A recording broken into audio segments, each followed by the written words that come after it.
Oh yeah, we've established that Barnabas has the fate point, right? Yep. Yep. We all Okay. decided that.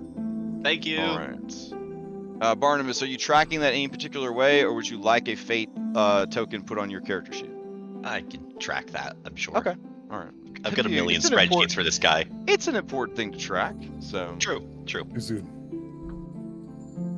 All right. Oh, I feel like this is a pretty easy question.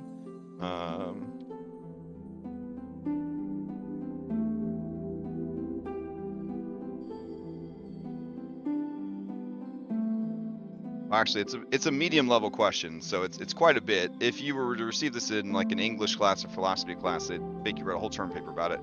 How are you contributing to the world, or how do you want to contribute? Should or do you want to contribute more or less? Why?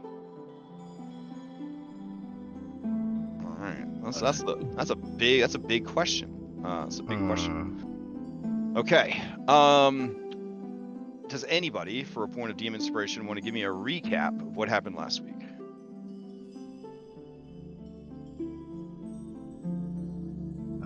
I'll do it if no one wants it. At this point, it's probably your job. I can do it. I'll take a point of inspiration. Oh, okay. Jerk Bandon in his sexy jerk voice will be giving us the thing. Let me get my wife so you can listen. All right. All right, go Last for it. time on Red Hand of Doom, we were in pitched combat with Ozarandi and the Green Fey Dragon. He proved extremely formidable, charming us, savagely attacking us, and ruining our chances to harm him with multiple magic spells.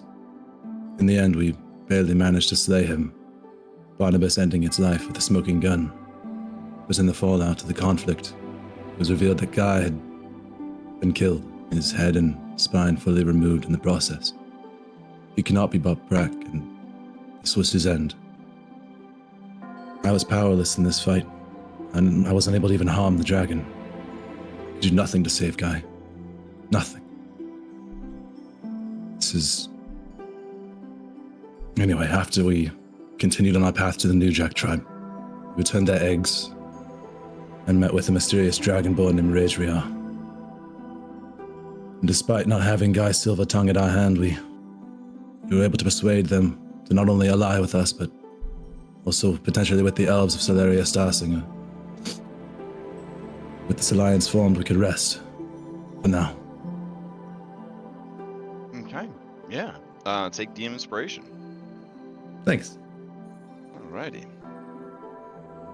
So, does anybody want to answer for I want to say it's still a D8. A D8 Bardic Inspiration die with the duration of this session, or until you use it. The question being, how are you contributing to the world, or how do you want to contribute? Should or do you want to contribute more or less? Why? It's a lot of work for Bardic Inspiration, but sometimes, I'll tell you as a player in Dom's game on Wednesday nights, sometimes it makes a big fucking difference having that thing. Just... That's for sure. I have an answer prepared for this one. You have an do answer too, prepared but I for don't it? know if we're allowed to I- predict it. Yeah, same. I took the whole list and I wrote All right. all the answers. Anyone that's Oh my interested, god, you madman. anyone that's interested, roll a d20. We'll do a rollies for it. Highest number will answer the question. Hell yeah, let's do it. Ah, I saw that 19 for a second.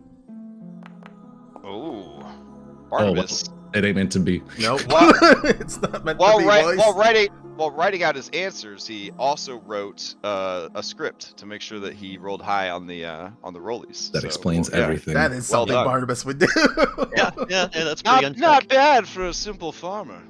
The backbone of America's heartlands. Growing the crucial crops that we need to stay healthy and survive. Absolutely.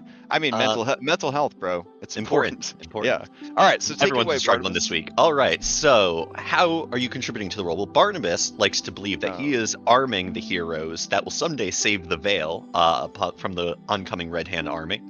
Let's see. And like, yeah, so the other way he sees himself contributing to society in large is his overall goal is to create a new age of firearms, something that he wasn't successful at in Denver, but he is, out in the world trying to achieve. And he sees that as a good thing, but like, should he want to contribute more or less, and why? Realistically, this is probably not a good thing. Violence begets violence. It's you as an inventor, you don't have control over what people do with your inventions once they become largely produced. So, Well, let's not make it political. Okay, of let's not make it course, political. of Okay. course. But Yeah. yes, obviously, as a result of his inventions, like someday there could spur a new conflict as a result of more dangerous weapons being created. So Now, Barnabas thinks about this? I don't know if Barnabas thinks about this. Oh, okay, okay. His player definitely does, but Oh, Barnabas is pretty single-mindedly driven. And okay. yeah.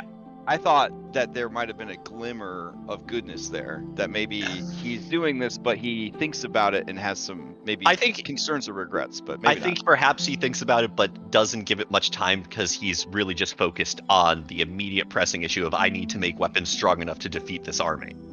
And he'll deal with the next problem when it arises. It'll be someone else's problem. And Yeah. a little bit of lore building to go on top of that. We had discussed it at the beginning of the campaign, but essentially, this region, particularly gate kept by the port city of Denver, doesn't really go in for firearms either through a PR campaign saying that they're dangerous and not as good as the longbow, which is actually very easy to prove mathematically. We'll see. Yeah. Anyways, but that it's caused by big wizard industries, like the high elves of the Sapphire Seas. They're all wizards. They definitely don't want this kind of great equalizer of firearms and technology and steampunk and all that to take off. So much like the Sword Coast of Faerun, that kind of stuff is locked down real hard. So generally out at sea, only pirates and approved privateers make use of like firearm technology, because for the most part, people are discouraged or taxed out of it being a possibility, or in some places just illegal. So, all right, you may ask the same question of any NPC who I event along want. your journey. I don't know who you. Just give me Mela. I want more. All right. The way he said want- that. More. More. More. Wait, which person do you want? Mela the Crafty, my patron. Oh, you want your patron? Okay. Shoot. Does she feel like she does not feel like she's contributing enough to the world? The world is not burning itself to the ground. She has been trapped and idle for too long, and while she is doing a great job with you, and you are doing a great job for her, she definitely feels that her progress has been stymied, and she, as a fire-based creature, is very impatient and very passionate about getting back into the world, where she will work overtime to make up for the many lost years of her imprisonment. So yeah, that's her situation. All right, cool. Yeah. That'll be great. Yeah, her contribution to the world is, of course, destruction. It's all part of balance. Yeah. But it's weird because as a spirit of crafting, you would think that she wouldn't like destruction, but she crafts for destruction, and then when things are destroyed, they have to be built again. So Right, it's a like cycle. A life and death druid, but for artificers. There you go. Yeah. Okay. Cool. Then we will head back to the New Jack Village, and you guys stayed the night, I believe, to do your level up and everything. And so it is a Saturday morning, and according to our friend Don John, the weather is looking like, and I guess I'll give you a 3-day report. Do you want a 3-day report here? Let's see. Open your weather up. You're still in spring. Nope, we don't want that horrible weather from that place that we can't talk about. All right, there we go. Oh no. Today is going to be very windy. 20 miles per hour, 32 kilometers per hour for our Canadian. And the high today is going to be 92 Fahrenheit, 33 Celsius, with a low only going to 73 or 22 Celsius. So that's unfortunate. Very hot temperatures, if you do not have resistance to heat, they can take their toll on you. So while you are moving about, there is, there will be times where essentially you will build towards exhaustion faster than you normally would with like forced marching and moving around and stuff like that. In fact, in the hottest parts of the day, which is closer to the middle of the day, you will have to worry about making those checks every hour for exhaustion, unless you are resistant to fire. Okay. And then the moderate winds, you would think that would kind of balance it out a little bit, but they're only here to be annoying. So they're blowing around just hot, muggy heat. Just really, really gross. And you're in a swamp, so it's even worse. The lizard folk are into it. A day like today, they would probably just spend finding a nice rock, laying out, and enjoying life. They are not resistant to heat, so they will also be dealing with it. And since they can't lay out on rocks because you got shit to do today, maybe they're not as excited about the day being hot. So that's what your weather report is looking like. All right, I'll take you over to the map.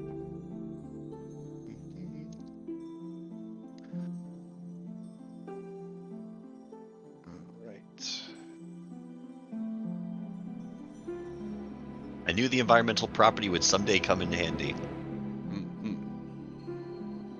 Misfortune and unlucky go away on long rest, right? Misfortune and lucky 0 out, and if you have the dreaded bad luck spiral, That is the one that I have. That means it will go away. If I were to do a poll to find out the worst thing that could happen to you and succeed at cost, I guarantee you that bad luck spiral would be at the top of the list. So. Well, yeah. Getting a +3 for a permanent disadvantage for the rest of the day is really rough. Yeah. Well, either yeah. that or getting 50% true damage at the most inopportune time. Oh, I love that one. I would fun. always take 50% true damage if it meant not having to get bad luck spiral. Always. Even if it killed me. No, don't say that. Don't say that. Yo, don't bring that into Wednesday. Yeah. Dave, in those cases, I took that when I was down in last session. Yeah. It's only a 5% chance of getting bad luck spiral. I don't know how you get it every time, Jert, but it's only a 5% chance. So This is fake. I almost feel like that is Jert in a nutshell. yeah. Yeah, we make it work. Yeah, make it work. Yes. All right. So let me change out the musics for you, and you just do what you gotta do, I guess. At the end of last session, it was like a point where Rajar was looking for a time to like sit down with the claws. And I suppose if all the lizard folk are belly up, hanging out on rocks, splayed out, having a good time, it might be a good opportunity while they're sleeping. But between the hunt and everything, he'd probably thread the needle closer to the end of the day.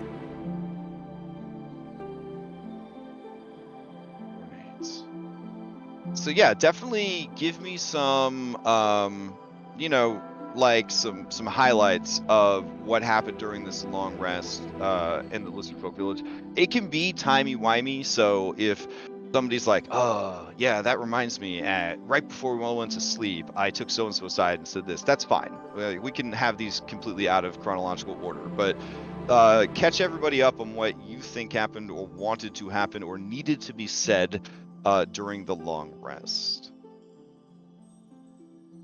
Well, I'm obviously going to do the thing and go over here. Is this like a ceremonial circle thing?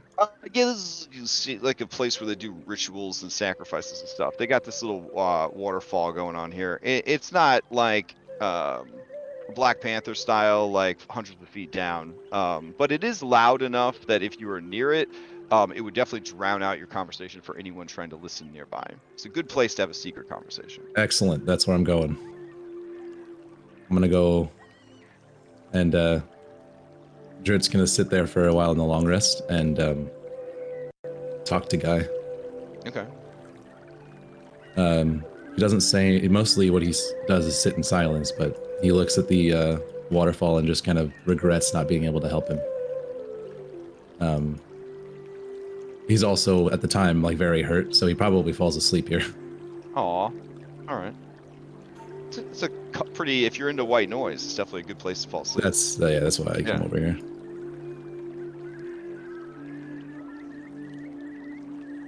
All right. Anybody else have things that happened? Any cutscenes that we want to know about during the I have long a rest? couple of things, but I'll let everyone else go first. Oh, okay. I mean, Raedrar would help those shadow elves out of their confinement pretty early on while the new group is resting and whatnot, so that they're Sure. not literally in pens. Yeah. They are your livestock now. Oh boy.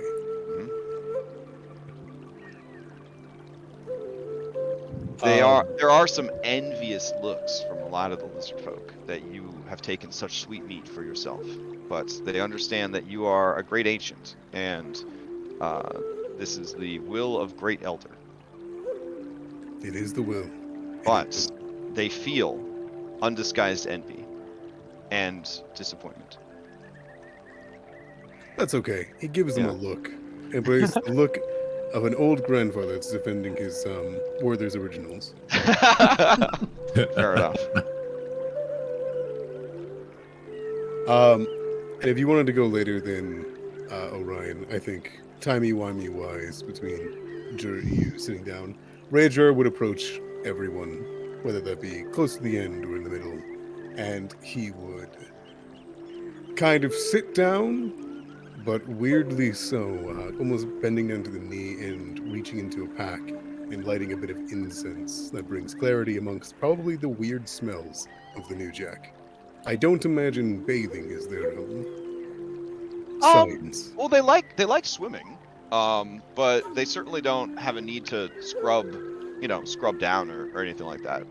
If you have owned large lizards or lived with someone that owns large lizards, there is sort of that smell. You know what I'm saying?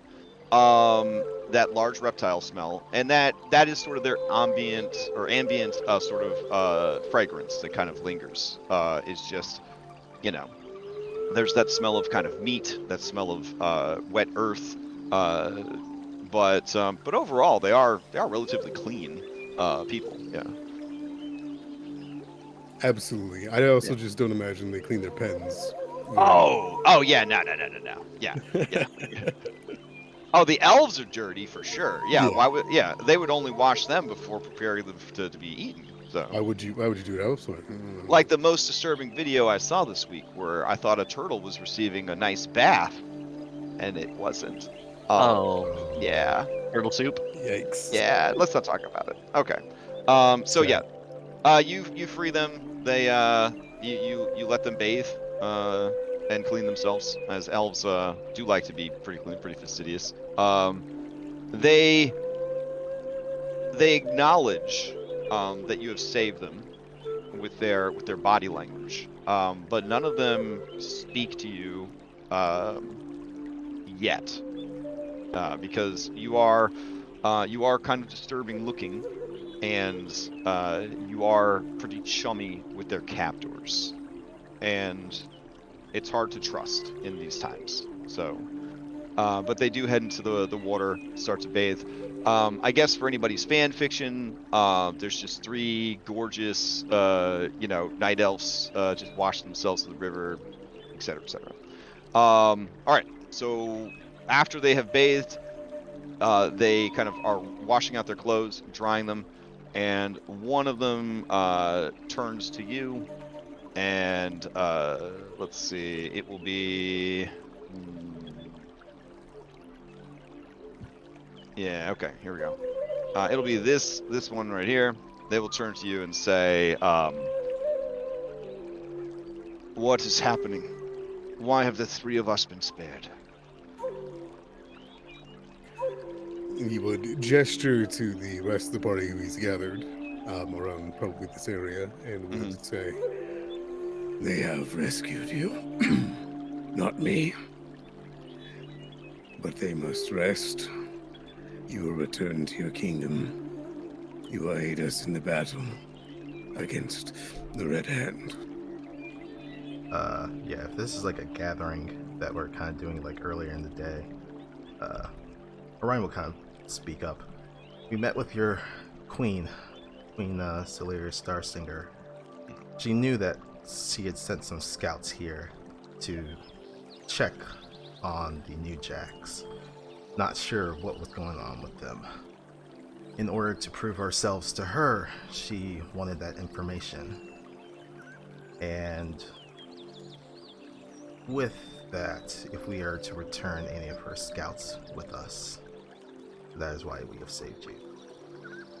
As you know, the Red Hand scour this land, so we seek your queen's aid and your people's aid in driving them back.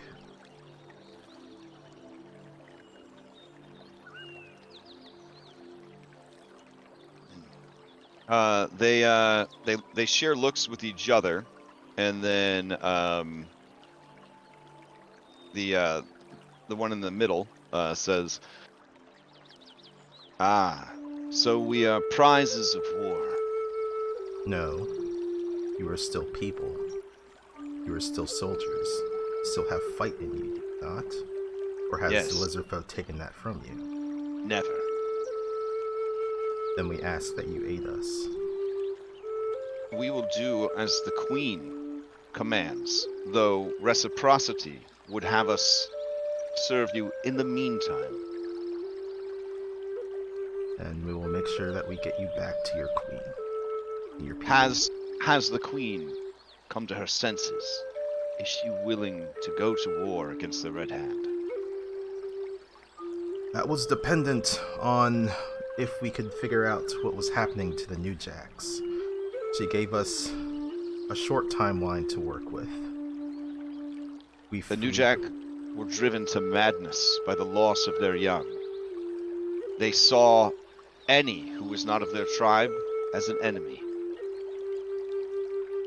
I do not blame them for what happened, for they are but simple, ignorant beasts. I would not go that far. They are to be allies in this war against the Red Hand. But yes. A beast can be a powerful ally, but it is still a beast. No offense, Master Mousekin. It is alright.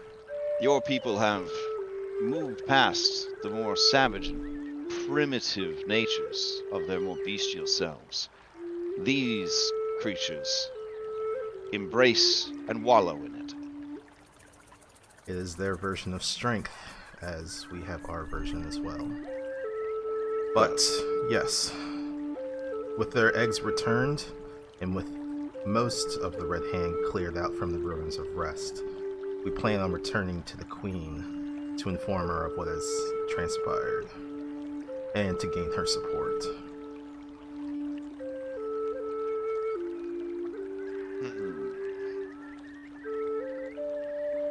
Then when do we leave for the Witchwood and the Tiri Kator? In the morning? It seems the lizard folk's god is still under some corruption. Once we deal with that tomorrow, then we head back to the Witchwood.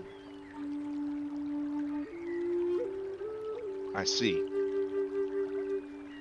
We will do whatever we can to aid you in this endeavor, in reciprocity for saving our lives.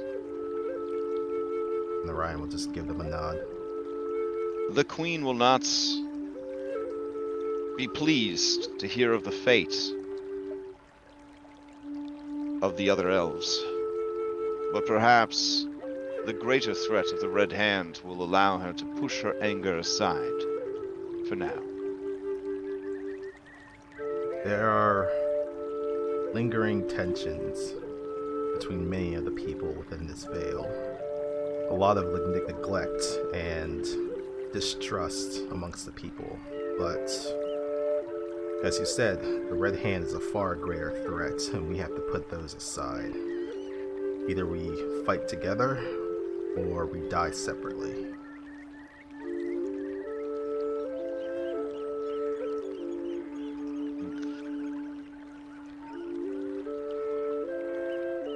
We were ambushed, and taken before we could learn anything of the Red Hand's activities within the swamp.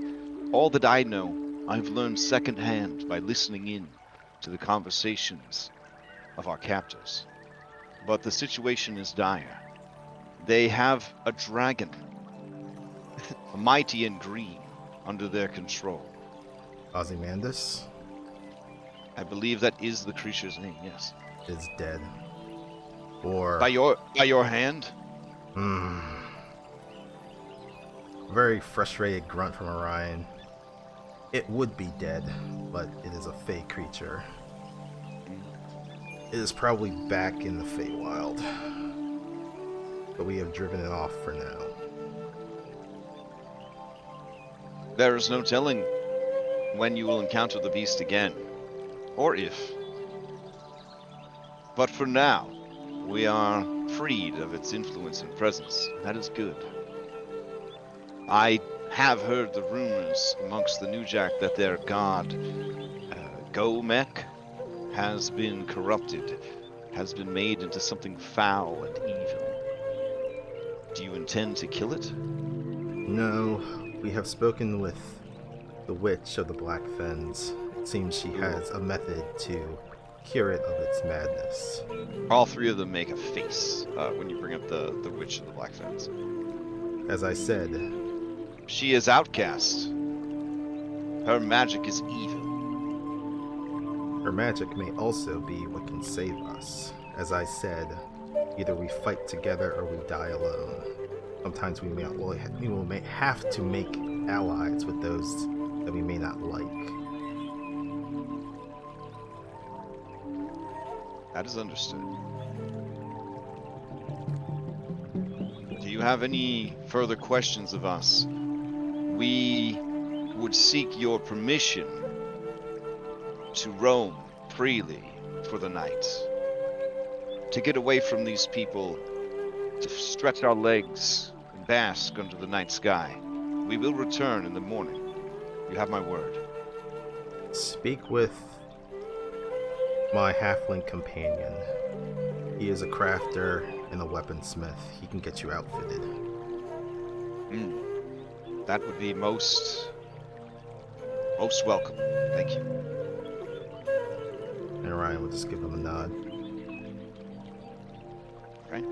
Does anybody have further questions for them or no? I don't.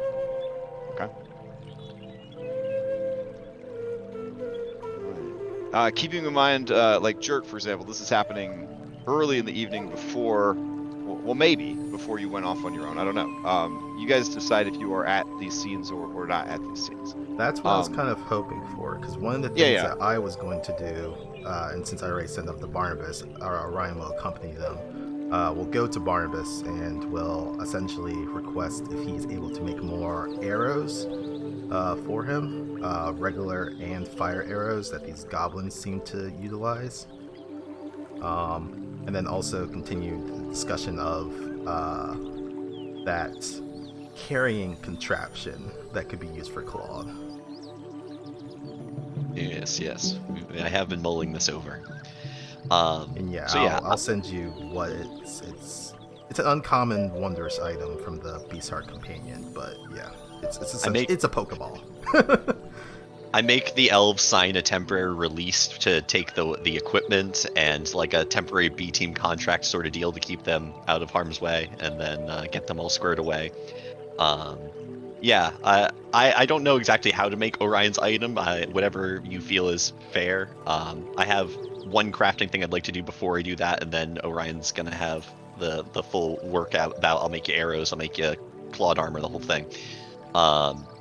But his one goal for today, like before we rest, was to take the Talon from Heartseeker, which would you say is like dagger or short sword size? Like what? How big was that creature? Which creature? Heartseeker, Sarvis mount. It was a large creature, so these probably be daggers.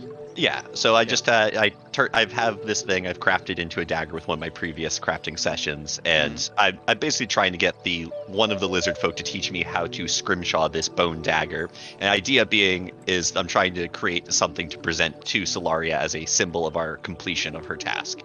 And with that, I don't know, would one of them teach me if I, tried to use the language barrier breaking of AGR? Would he assist me? Maybe if Of That course it would. Yeah, I mean, for sure. And that would take several hours of Radar's time and your time. As far as getting them, getting the point across, it would probably go pretty quick. And then they might not need words just to kind of show you the techniques. But yeah, I'm just really looking to observe, and then yeah. So they would agree to do that. Absolutely.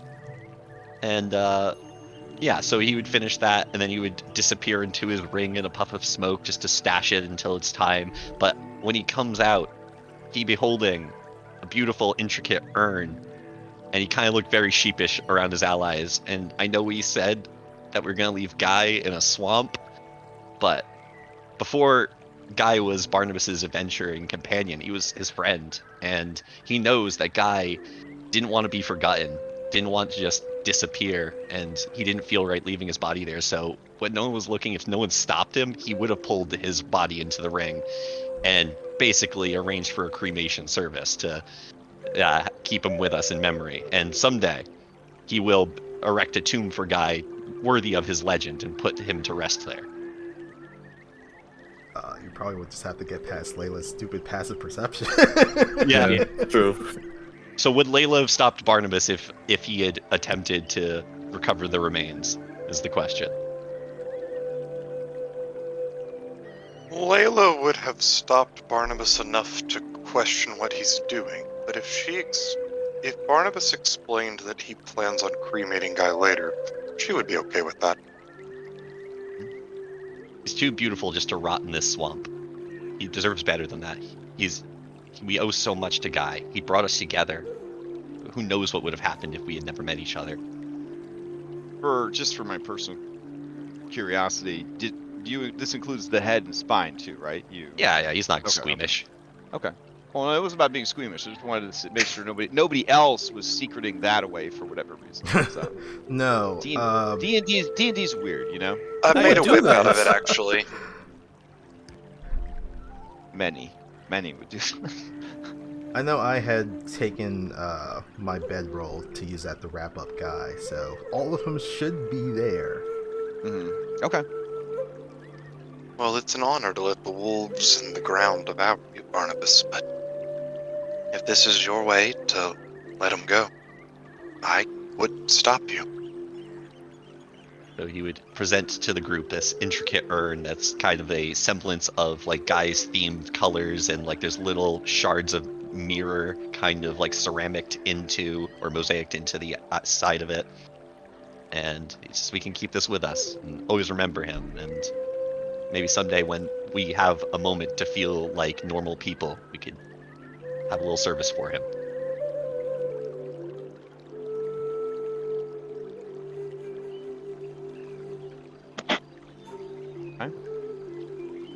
And then he would spend the rest of his time working on Orion's projects. I don't know how to make a Pokeball. But we do have a sinuous lion jewelry, and I'd at least like detect magic that. I don't know if that was anything. It's just kind of uncanny. Yeah, so you are gonna have to, unless you find somebody that does know how to make such a thing, you would have to essentially pass a certain number of research checks. Basically, it's gonna deal psychic damage to Barnabas possibly. Giving up your crafting camp and long rest actions to do research instead, until you get a sense for how you would do that, because this is definitely something outside of the norm. Of course. Yeah. Concerned halfling noises, but yes, I accept. Okay, fair enough. It's a challenge. Yeah, exactly. So can I roll an intelligence check, or what's the check for this? Let's see. Well, I mean, you've done some crafting tonight already, right? With the ring and stuff. So yeah. In the future, you would just do it, and based on how well it went, that would be how many steps towards figuring it out you did. So you might figure it out one night.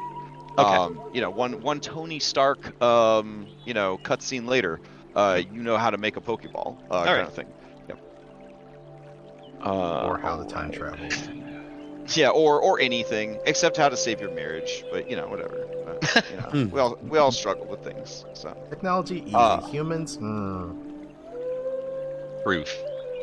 You said it would take a few hours, right, of communication of Radar and well, Barnabas system? I was thinking about it. They probably wouldn't want to talk that much, so it would probably be maybe 20, 30 minutes just for you to kind of explain, who he is, what he wants, and then they would just show rather than tell. Absolutely. Yeah, they definitely feel like they're more show versus tell people. So, all right. Any other scenes or cutscenes that happened? Yes. This was an end of a lot of heavy shit happened over the last couple of Mm. months. So this is really the first time you guys have had a chance to sort of catch your breath. So Layla, in some of the time to herself, she asks Barnabas if he can just make her a simple glass sphere. Oh yeah, no problem. Next crafting session. Next time I have time.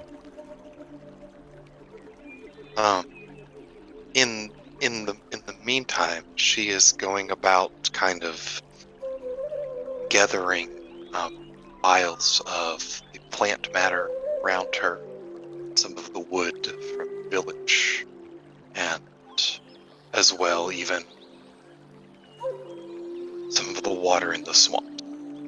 And she's kind of creating this sort of file with like separation, and she kind of explains it to Barnabas that she needs this vial to sort of have like four sort of connected points in it, where each thing is separate but all together in the silent cistern. So you're kind of describing an alchemist fire jug, sort of like something that can like store separate components. And keep them apart till they're together. Does it need to last longer than 24 hours? Because I She can do would that give like, you a right nod. now. Okay. She'd Alright. say it needs to last forever. Okay. Um, He's writing this down feverishly. And much later in the night, she finds the village doesn't really have a lot of high points, nor does the swamp. But there are huts and houses, yes? yeah, I mean they are defensively actually built on the highest ground that they could find, and so this is sort of like a hill compared to a lot of the rest of the swamp. So it's a bit drier, and less flooded. And you imagine that when the rains come hard and heavy, that their village does not get flooded, because they found some high ground to build on. There definitely is a point very late, like close to midnight, where she's probably on the edge of the waterfall area. And the water is kind of coming to this kind of slow trickling stop, and her eyes are glowing this deep sort of purple, and they almost look like distant little stars twinkling. She takes a deep breath, and the water almost completely comes to a standstill, and she's gonna use one of her new abilities. She's just gonna take in a breath and space out, and her eyes go way above her to almost to the sky and the world and the universe. She's gonna use her new feature, which is pretty crazy. Hey, A5E, super well balanced. Truth Speaker, and cast Legend Lore on Gomac. Oh, very nice. Legend Lore is a fun spell. Raw, or at least the raw interpretation seems to be anything that would be a legendary creature. So one would argue anything that would be a paragon creature. Whoever's snorting cocaine into the microphone, you need to stop. I don't know who's doing it, but okay. Well, whoever it was, just stop. That sound made all of my teeth almost fall out of my fucking head. Okay. So Legend Lore should affect any creature that is literally legendary. So yeah, Gomek would certainly apply for it.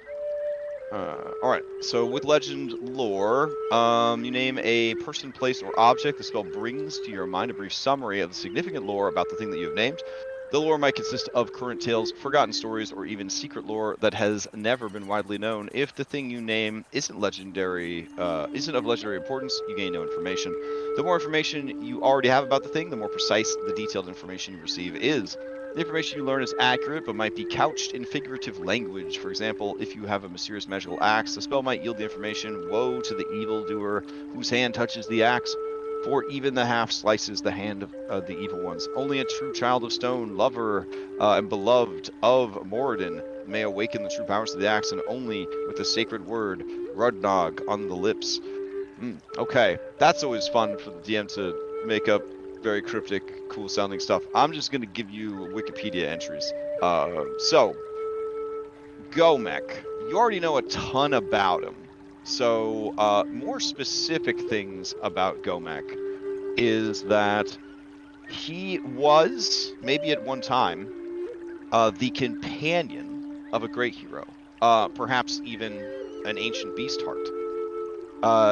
His power was great, and his age was long, being a gator, and he lived past the lifespan of his beast heart. And so long had he been a protector and a hero and a guardian that he had the respect, the admiration, and the love of the lizardfolk people. And so, in time, through the power of belief, through the power of ritual and respect and honor and whatnot, and deed, he took on a bit more power than what you would normally expect. In the grand cosmos of things, he would be maybe in other settings considered like a demigod. Like he has some divine properties, but he is still most assuredly mortal in so much as that he can be killed, despite being ageless in that he can kind of live forever.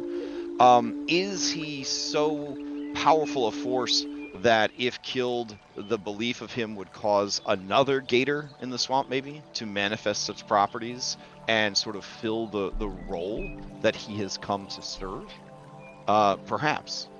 But in his long age and his essentially being spoiled by the people, he has become lazy and dormant.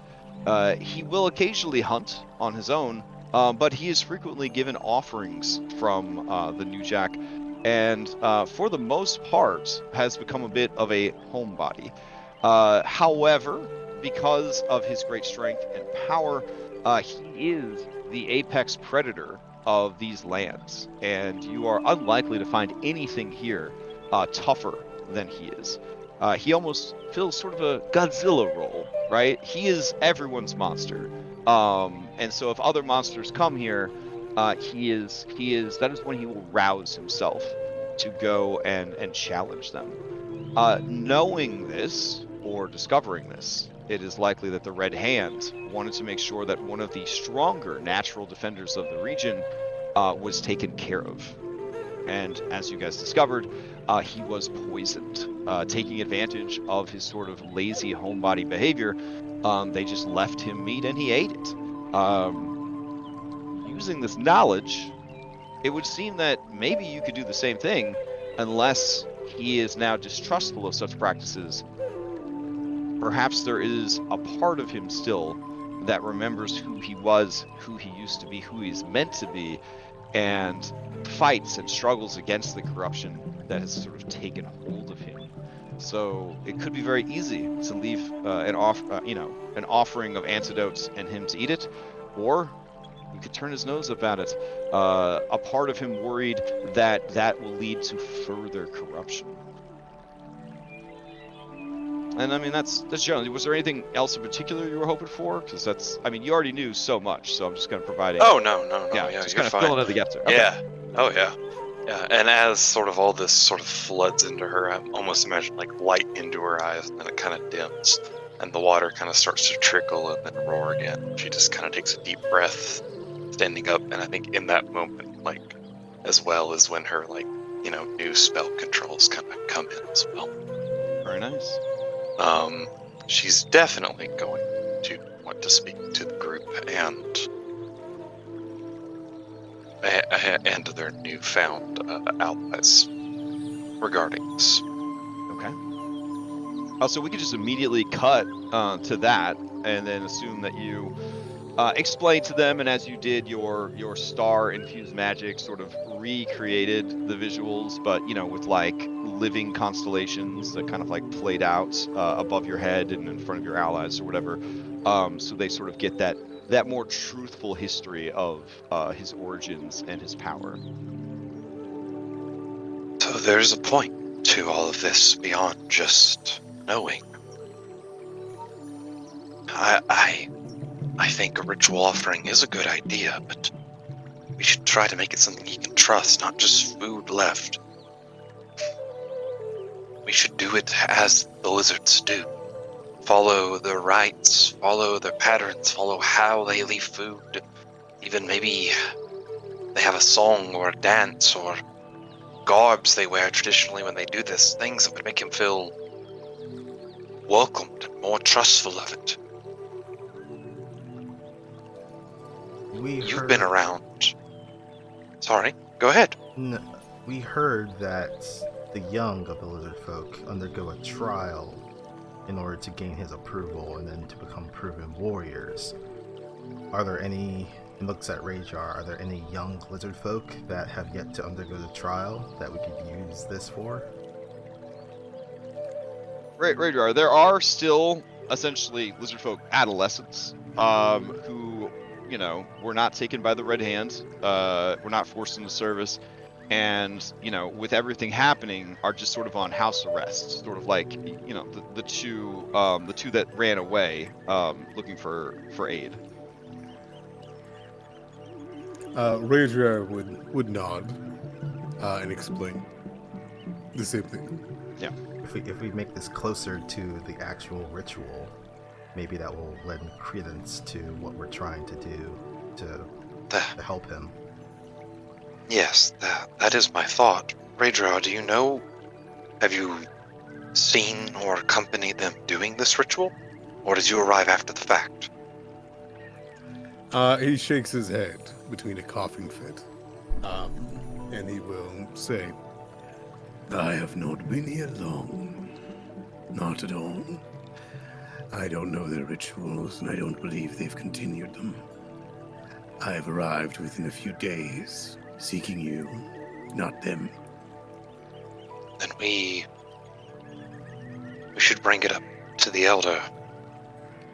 And maybe the one warrior as well, who, I don't know his name, but the one that spoke out. Komodo? Between the two of them, they could probably tell us what we need to do. Maybe that could be how they could help us. Just accompanying us and performing the ritual might be enough. We don't need to fight this thing necessarily. Just hold back these aberrations that grip it long enough for it to eat the antidote. I have felt their god. They know, the swamp knows something's wrong. I agree this is important, but I don't know how much time we can give to it, or that I will. I say no longer than tomorrow. If we cannot solve it by then we may have to leave it for the time being. That is a good recourse. Remind me again, what day is it? By the time you're done resting, it will be Saturday, the 15th. Saturday, the 13th of May. So when Orion says tomorrow, does he mean today? He means the 13th. Yeah. So he means the day when you guys wake up from your long rest, and you've leveled up, and you're Oh, okay. But I mean, you've traveled there before, and even with Jerk's expert skills, the journey still took you guys, I believe, 6 or more hours, roughly 6 hours. I mean, I'll calculate it again, but with him being able to, move you guys through the swamps without the normal penalties, you guys can do force march and all that. but the heat is going to be an issue during tomorrow's travel. So you'll need to keep that in mind. But it's just to reinforce that even with Incredible Ranger, you guys are still traveling here and there, and time is passing. So Radriarg, does bring up a good point that everything you do, you have to weigh not so much can we succeed, but is it worth the resource of time Yeah. to that? Well, This is why I'm saying if we cannot do this within the next 24 hours, we may have to just leave it. do we leave this in the lizard folks' hand then? Pass on this information to them? Tell them what they must do and trust they can complete it? Do you have 100%? Are you 100% certain they can pull it off on their own? I'm at best 70%, Then that's a no. but it is a question. Sure. Well, you guys are here on this little slab, right? Yeah. Yeah, sure. Okay. Yeah, this is Sure, this, well, is still earlier. I guess earlier in the evening, or maybe Layla said it was very late. So maybe Layla roused everybody to tell them. Yeah, she roused everyone past midnight, because she did that at midnight. Or you waited until everyone woke and you had this powwow like very Whichever. early in the morning as the sun was rising, sort of thing. I like Okay. the sunrise waterfall Yeah, scene. That's beautiful. sunrise waterfall. Okay, so you guys are having this powwow at the sunrise waterfall scene. Okay. That's something we should also know is they may not trust this witch's potion, even if we tell them it might work. So I think we have to do it. Okay, but we can't be stuck out here. We can't be stuck out here for another week, though. We like Orion said, if we can't do this in the next day, we really got to seriously consider if this is important enough. We already have them. But as we allies. can't do a half measure. Going and then turning back would just waste our time. We commit. We have to commit. Well, And that's at also... some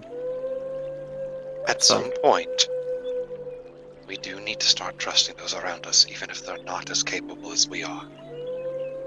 We're all in the same idea. We're thin on time, stretched for resources.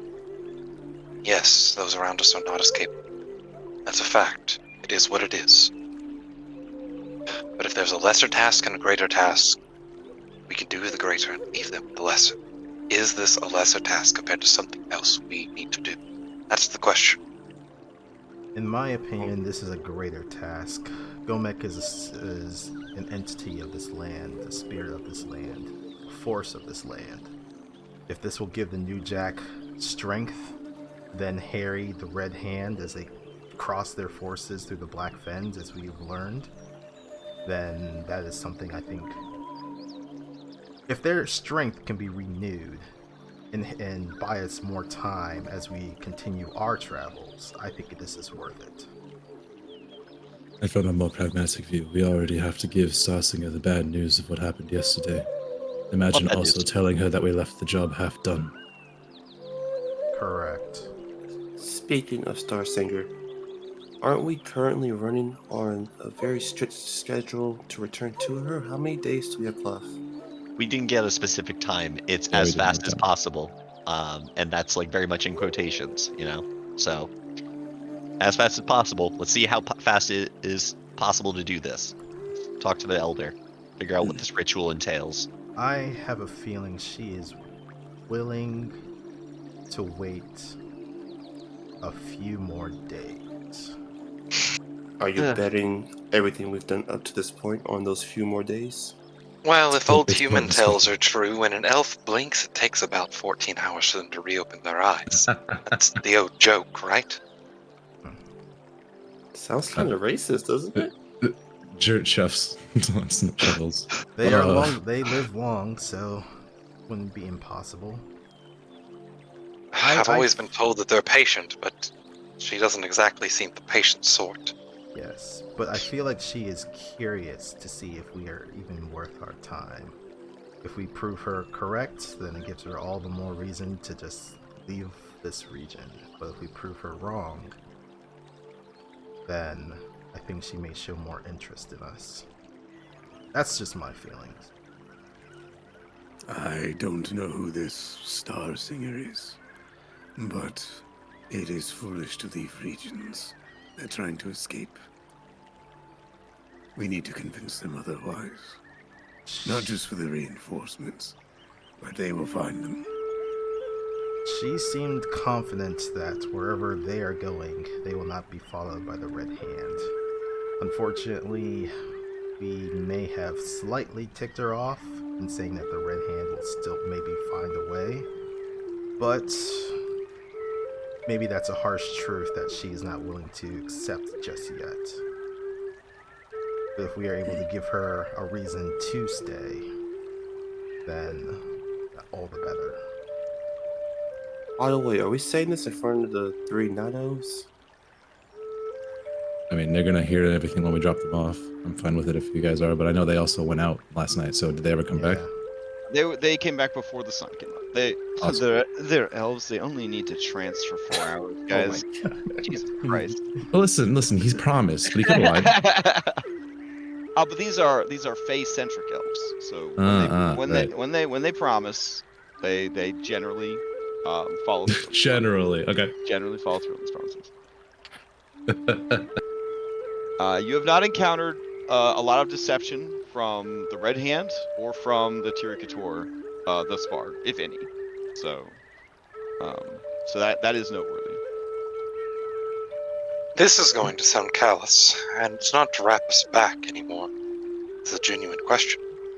If we're weighing things in time, when we say we'll commit a day, do we think Gomek's awakening would slow the Red Hand for at least a day?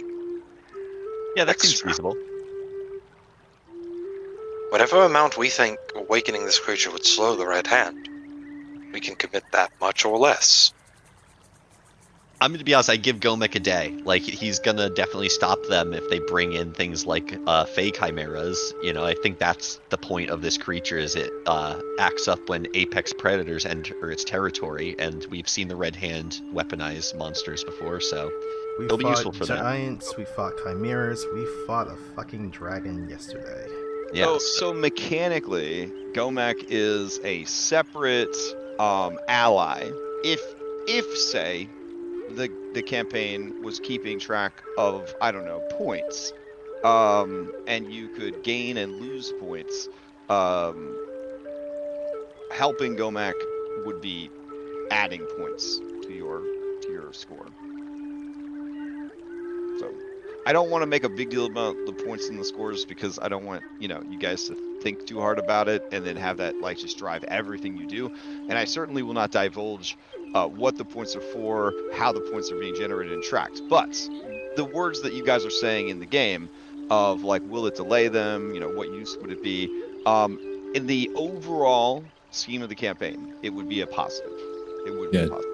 I Jared want 100 chimes on in my on that. test. Jared chimes in on the note and It says, is too late for that, son. Oh. It is too late for that. You've already Only missed content. You could never go back. it's gone forever. Like me and my goddamn Divinity Original Sin playthrough. How was I supposed to know the Leandra spell was on the desk? Now I can't go back and get it, and I gotta stealth past every Death Knight in the fucking game for the rest of the fucking game. Anyways, so yeah, like it happens sometimes. So, anyways. If you think he's only going to provide a day, then I think you sorely underestimate where we're headed. You notice that all of the civilians and forces are being corralled into smaller and smaller towns as more and more of the Vale is swallowed up. At some point, we will have to face them in force, and the more allies we have, the better. If you think he's only going to provide a day, then I think you sorely underestimate what we're fighting. It's an army we're against. And as we've seen, they have their own big creatures. Like I was saying, we fought giants, we have fought chimeras, we fought a dragon yesterday. I think we need something big on our own side. I agree. I think believe we you do. vastly underestimate the power of these shamans if they're on our side. Even not if have both? Golek does not buy us a day, the power will. I agree. Okay, then let's gather the Elder and talk about the ritual. First, before that, I must know I have traveled far. What do you know? Who are the Red Hand to you? What are their forces? What have you faced? I need to know. This is a different world to me. out of game, you don't actually have to do that in character. right, Cool. right. This You is can the cast part like a where you can solid fill. Mhm. Well, a solid level 3 exposition spell. Got it. Yeah. But Radriar would reach into the side of his pouch, and he would pull out a broken, severed blade that is apparently Zweihander or large, with a crimson gem placed in the pommel. And he would drop it and clang it on the ground in front of him. If you need anything for trust, this is the Blood Lord that attacked my oases. Well, since we have a few, we'll try and keep it a little brief, since we have quite a bit ahead of us, but here comes Expo Dump. And I guess... Towards the end of Expo Dump, Layla would not be shy enough to not... I mean, she doesn't see a reason to hold back on telling anyone. Really, more information people know about the Red Hand, the better, in her opinion. I mean, she would tell Rajar about who they serve. Oh, yeah. And ask if he's heard of the name. Yeah, the Sanguine King, Leo Dahada Diora, I think was the overall name of the entity. Yeah. And then at the end, Barnabas would break out the cipher and like the region map and basically outline what he's uncovered so far by unraveling their cipher and like their troop movements. Yeah, and then that we've also encountered at Wrath Keep, we encountered Bloodlord Koth. He is still alive, but he was driven back. Bloodlord Sarvith, he was driven out of the Ruins of Rest. Unfortunately, he got away. Bloodlord Regirix, who was also driven away. Unfortunately, you see a trend that we drive them away, but not kill them as much as we would like to. The only one that we have... Actually, no, not even. We have driven away Ozymandias as well. Should have killed Sarvis when we had the chance. Yeah. So, there are still Bloodlords unaccounted for within their midst. But they have been driven back, at least. We don't know how much that has derailed some of their plans or not. Barnabas raises a little hand. He's like, "Hi, can we circle back to the part where you fought a bloodlord in another world? Care to elaborate on that?" He looks down and he will flick the blade to you so you can inspect it. I would observe the blade. Is this a bloodlord's blade? It is old, broken probably. The craftsmanship certainly matches what you have seen in these more modern times. And keep in mind that time passes differently. So, depending on where in the Feywild or the Feydark they hole up, versus how time happens here. You know, this could have been a short time since they fought Radriar, or could have been a very long time. Certainly Radriar thinks it's been a very long time.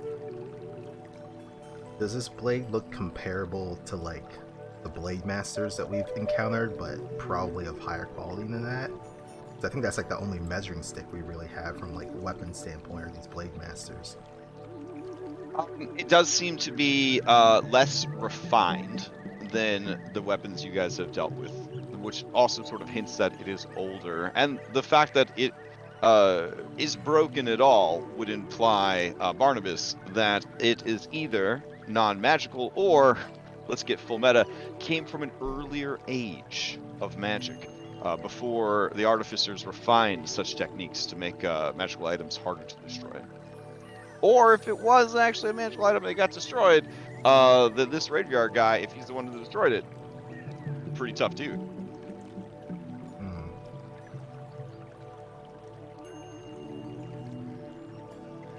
I don't remember their face, their name. I have been entombed, asleep, but waiting, awake. Entombed? Yes. With Like that, you were Deceased? With that, Raedriar nods and would say, as he goes out to let another cough, there are going to be those who will not align themselves with me because of what I am.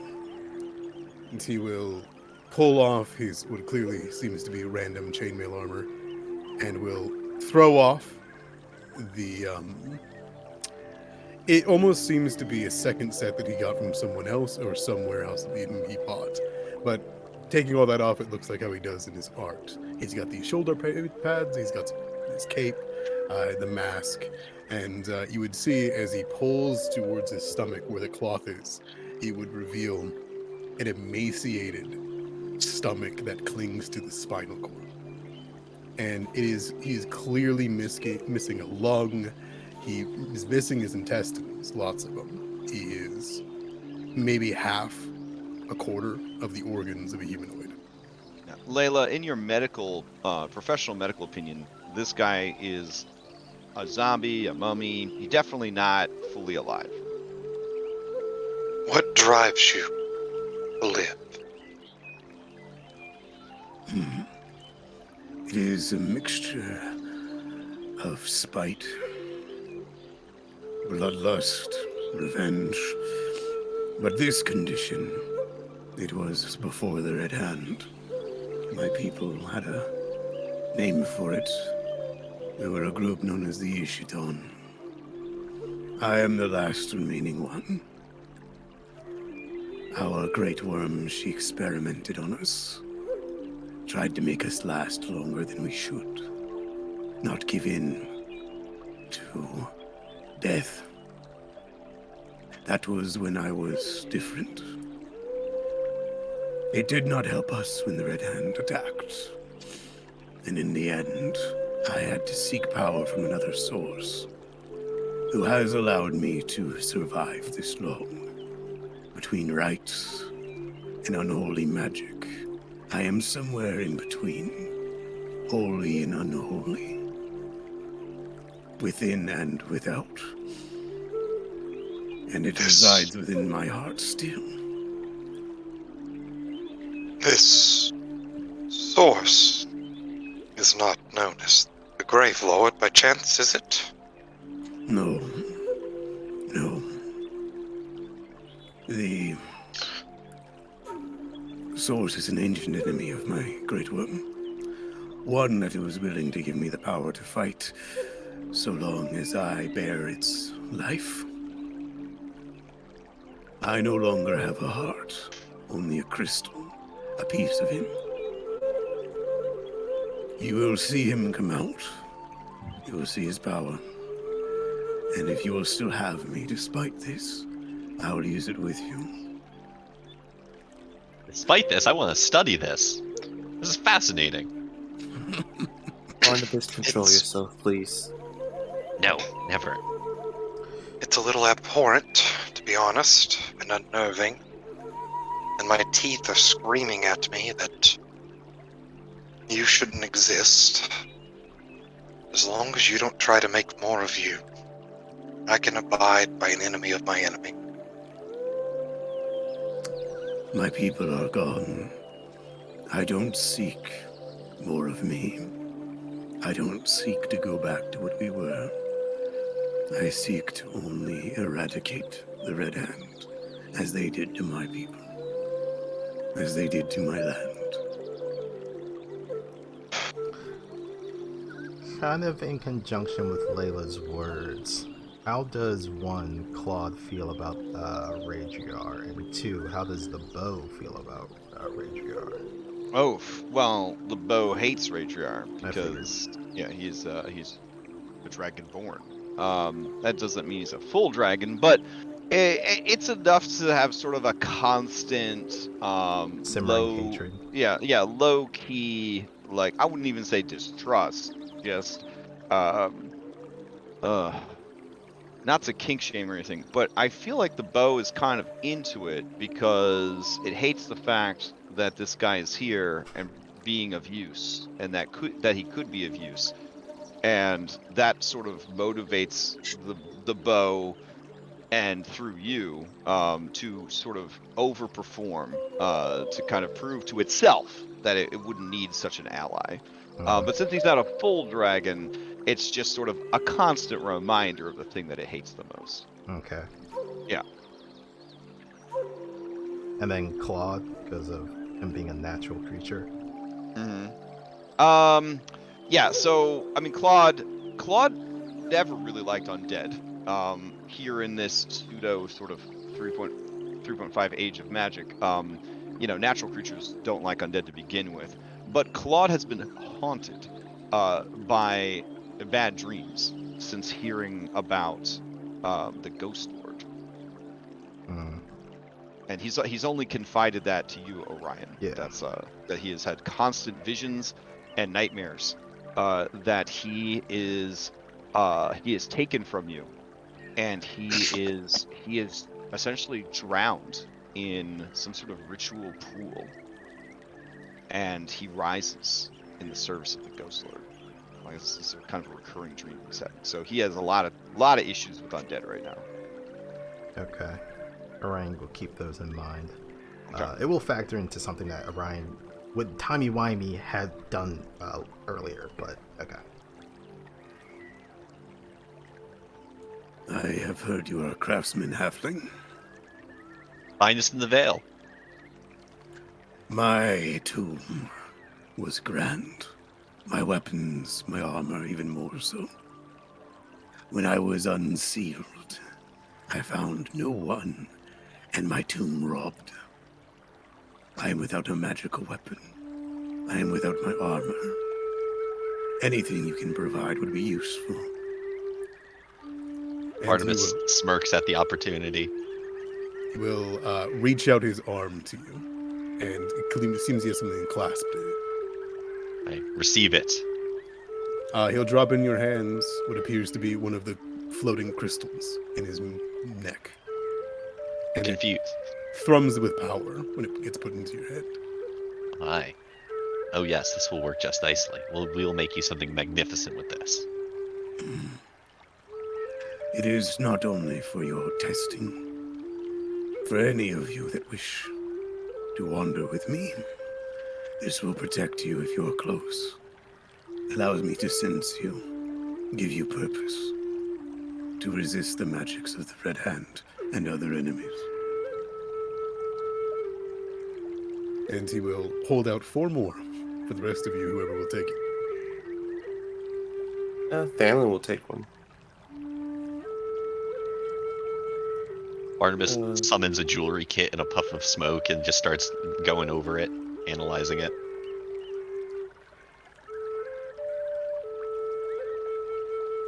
He rehears one out to Jer. He'll toss it if he has to.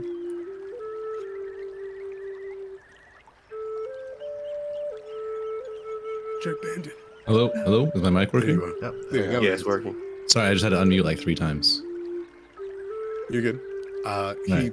tosses or hands you one of the crystals. All right, he will walk over and will put his hand out and take it. It is a cold hand. What is this? At one point it was mine, but accepting power, I have turned in his likeness. Do not let it dissuade you. It will protect you, as long as you are close to me. Just to be safe, since we've been talking to him for a while, Jared's gonna, when he's explaining what it is, try to read his surface thoughts to see if he's being misled. Not I believe. at all. Excellent. He nods and he will take the crystal. The mistrust already. Oh. I mean, Jared's never trusted anyone we've met. I think you would also read that he's been through this before. There is a relief with him that he has found capable heroes in this age, in this kind of veil. On the other hand, you feel like he's been through the spiel of what he is long enough that he's gotten a lot of people turned away or had to convince people to work with him. and that he wouldn't be surprised if you turned him away. But it Okay, would not stop him. Drurit will nod, and he doesn't really hide his expressions or his emotions, so he looks like he feels comforted in knowing that, and he takes the crystal.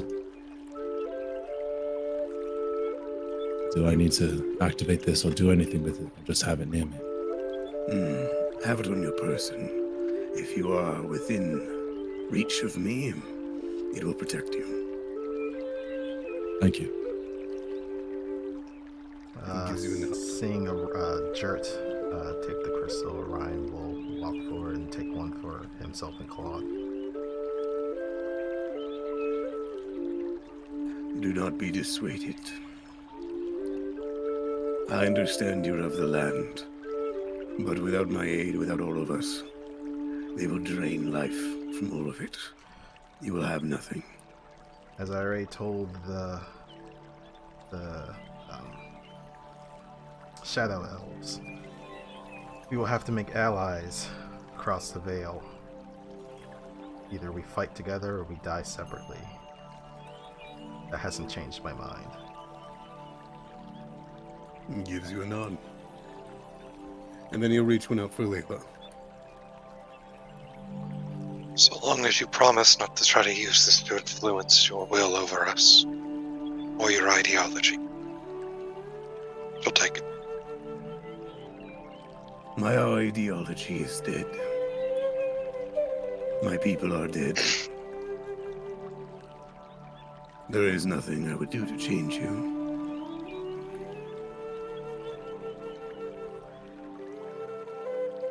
To answer your question, yes, I do know this name. The Sanguine King. Primordial force of murder.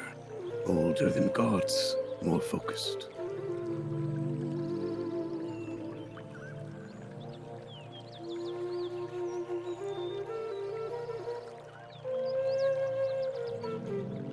Add like a little custom item to my inventory, like Radriar's crystal thing.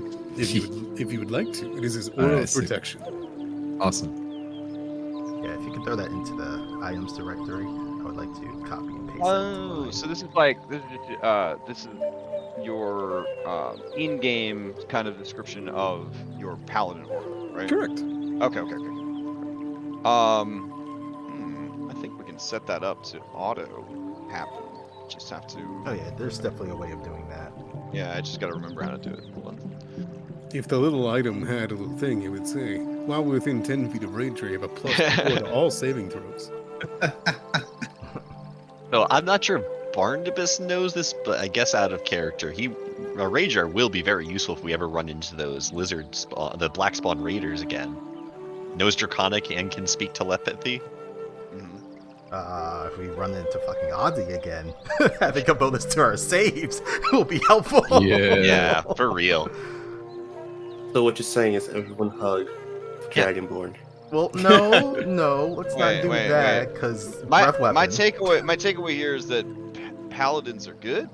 Wait, Oh, yes. what? Well, mechanically? That's... No, that can't be right. What? But But also- not. Wait. But not as good as like monks, right? No, not at all. Okay. Just they're, check. they're Every top time I- tier. Okay. Every time I go to make a fighter, I just end up throwing it in the trash and making a paladin. Aw.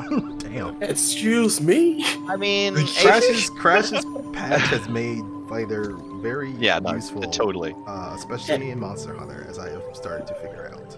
Wow, I feel offended now. Listen. Raw D&D. It's hard to top a paladin, honestly. They do it Yeah. all. Yeah. Okay, Barnabas, next time you need someone to protect you, you can go ask the paladin. I might. Twice. You've done a terrible job. I mean, if you mean for just raw tanking though, it's raw. It would probably still be a grappling barbarian. It'd still probably be your best bet for if you're playing a raw, no cool stuff added game. Yeah. I'd say a grappling barbarian is still your best bet. So Sure, barbarians, paladins, no one gives fighter a chance, huh? They have their Na- uses. nowadays they do, but I will say that we really overhauled them. So if you guys haven't Yeah. tried a fighter yet, I mean I'm not running any new games, but if people are using my world patch document, you can certainly Or like a one shot or something. They I got a lot. certainly am. Yeah. Fanlin was great. This in the is last Crash's fight. advertisement to say, if you want to try a new character in any campaign he's in, this is your chance. You just got to kill your character. Oh, listen. When it comes to that, if you do find yourself being like, I thought this class would be really fun, but I hate it. Always come to me and talk about it, because I would much rather keep the character and the lore that they've established and the relationships that they've built in the world, and let you just change your class rather than have to write off that character, come up with a new character, find a way to involve that character in the narrative. Sometimes you grow to hate the character. Sometimes you just grow to hate the build you make. Mechanics of it. I'm always willing to talk about respecing to something that would be more fun to play as a better option than just starting all over again. So just keep that in mind. But that being said, this is a tough campaign, and so there might be opportunities that you don't want that come around to try out yourself. All right. I'm going and grabbing that code. Any other things happen during this timey-wimey long rest that I need to know about? So yeah, I guess before this discussion, but after the discussion with the Shadow Elves, before we had gone to sleep, Orion would have, I see there's like a solitary rock over here. That's where he would have gone to rest. But before that, he would kind of do a little bit of a communion in a weird way. So he would take off the mirror shard that he had from Guy's mirror and place it on the ground. Kind of like look at it for a few moments. You always had a good silver tongue. I could use it right now. And then he is going to place the bow in front of him. And he is going to place his right hand onto the ground and his left hand onto the bow. And after a few moments, he is trying to connect with the earth and gather the wild primal energies of the land into himself. This is explaining his new level 7 feature. And then channeling that primal energy into the bow as he attempts to commune with it. Because for all intents and purposes, he picked up the bow and just started using it. He never got a chance to actually read through the instruction manual. He just automatically paired with it, and then, yeah. So he is attempting to communicate with the bow. And essentially the gist is he would like to make a deal with the bow. I do not ask to tame you. I do not try to tame the wild. You are a wild spirit, and I appreciate the power that you bring. However, as I told the elves, these are dark times ahead of us. The Red Hand is Legion, and they are a very powerful force. One that is far more powerful than any of the orc armies that Gavin had encountered during his days. I wish to use your power in fighting against them. However, your temperament may prove things to be a bit difficult. If you are able to follow me, then I will show you the greatest hunt since the times of Gavin. A foe that is both strong, intelligent, and fierce, ruthless. A prey that, well, any hunter worth their worth would be happy to go after. We have fought chimeras, we have fought giants, we have fought even a dragon. You've seen a taste of some of the forces that they bring against us. So if you can behave yourself and follow me, then I think we will work well together.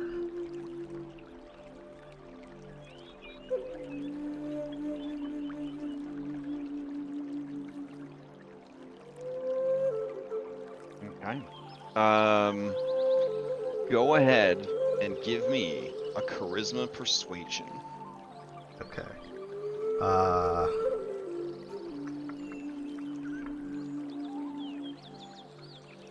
Do I have any inspiration? I do not. Would you guys be okay if I use a fan spell? It's your fan spell. You just gave it. Take it. That is fair. That is fair. Wow. Layup. Just sit in that. There you go. In conjunction with that, he is kind of laying out the examples of like Rager seems to be a dragonborn. We may have to work with dragons. Rafina is a Fearbog and a Giantkin, and we will have to work with them. There has been precedent that you have worked with Gavin and his heroes, one of which was a dragon. So if you can behave yourself, then it would be appreciated. And I will roll this with advantage. Okay. I don't know if that... Yeah, it went through. Okay. It went through. Sorry. You definitely don't want me to take that one. Not the second one. Okay. You get a sense from the weapon that it understands that you and knows you, and it sees the potential for hatred within you. It will not be distracted by allies when so many enemies are present.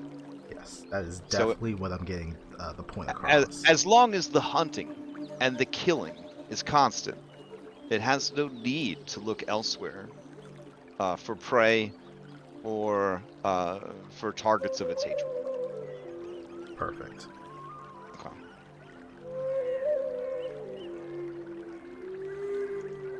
And you feel sort of the secondhand like radiation kind of coming off the weapon eases a bit as you look to Radriar and Rafina and the lizard folk and all of that.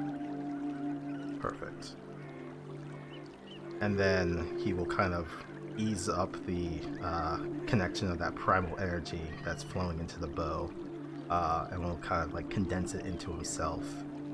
And that explains that he now has primal warding, which, for all intents and purposes, I can make landmines.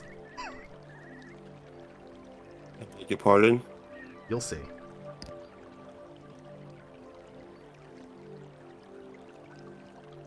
Alrighty. Any other cutscenes, role plays, or whatnot that happened during this long rest? Valen's just writing a letter to his parents. That's Aw. it. There are no Moogles here to take the letter, so you're just gonna hold on to it until you get to a town where you could mail it, basically. Are you Yeah, telling me there are Moogles somewhere else? he's Well, you know, whatever the campaign equivalent is for. he's pretty much writing down, should you find this letter on this deceased body or whatever, take it to such and such over in Brindle and whatnot. But he's mostly writing down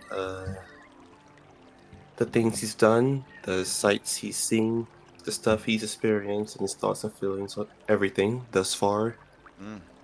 You know, sort of like a testament to the life he lived, should he pass away during these troubling times ahead. Understood. Because after seeing Guy died like that, it made him realize life is short, especially adventuring like this.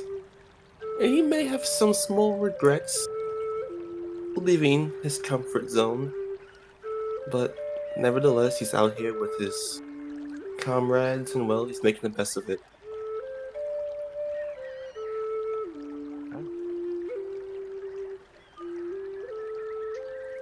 Alright. So, while we were discussing where Radriar, I think probably need to talk about the elephant in the room. We have that phylactery.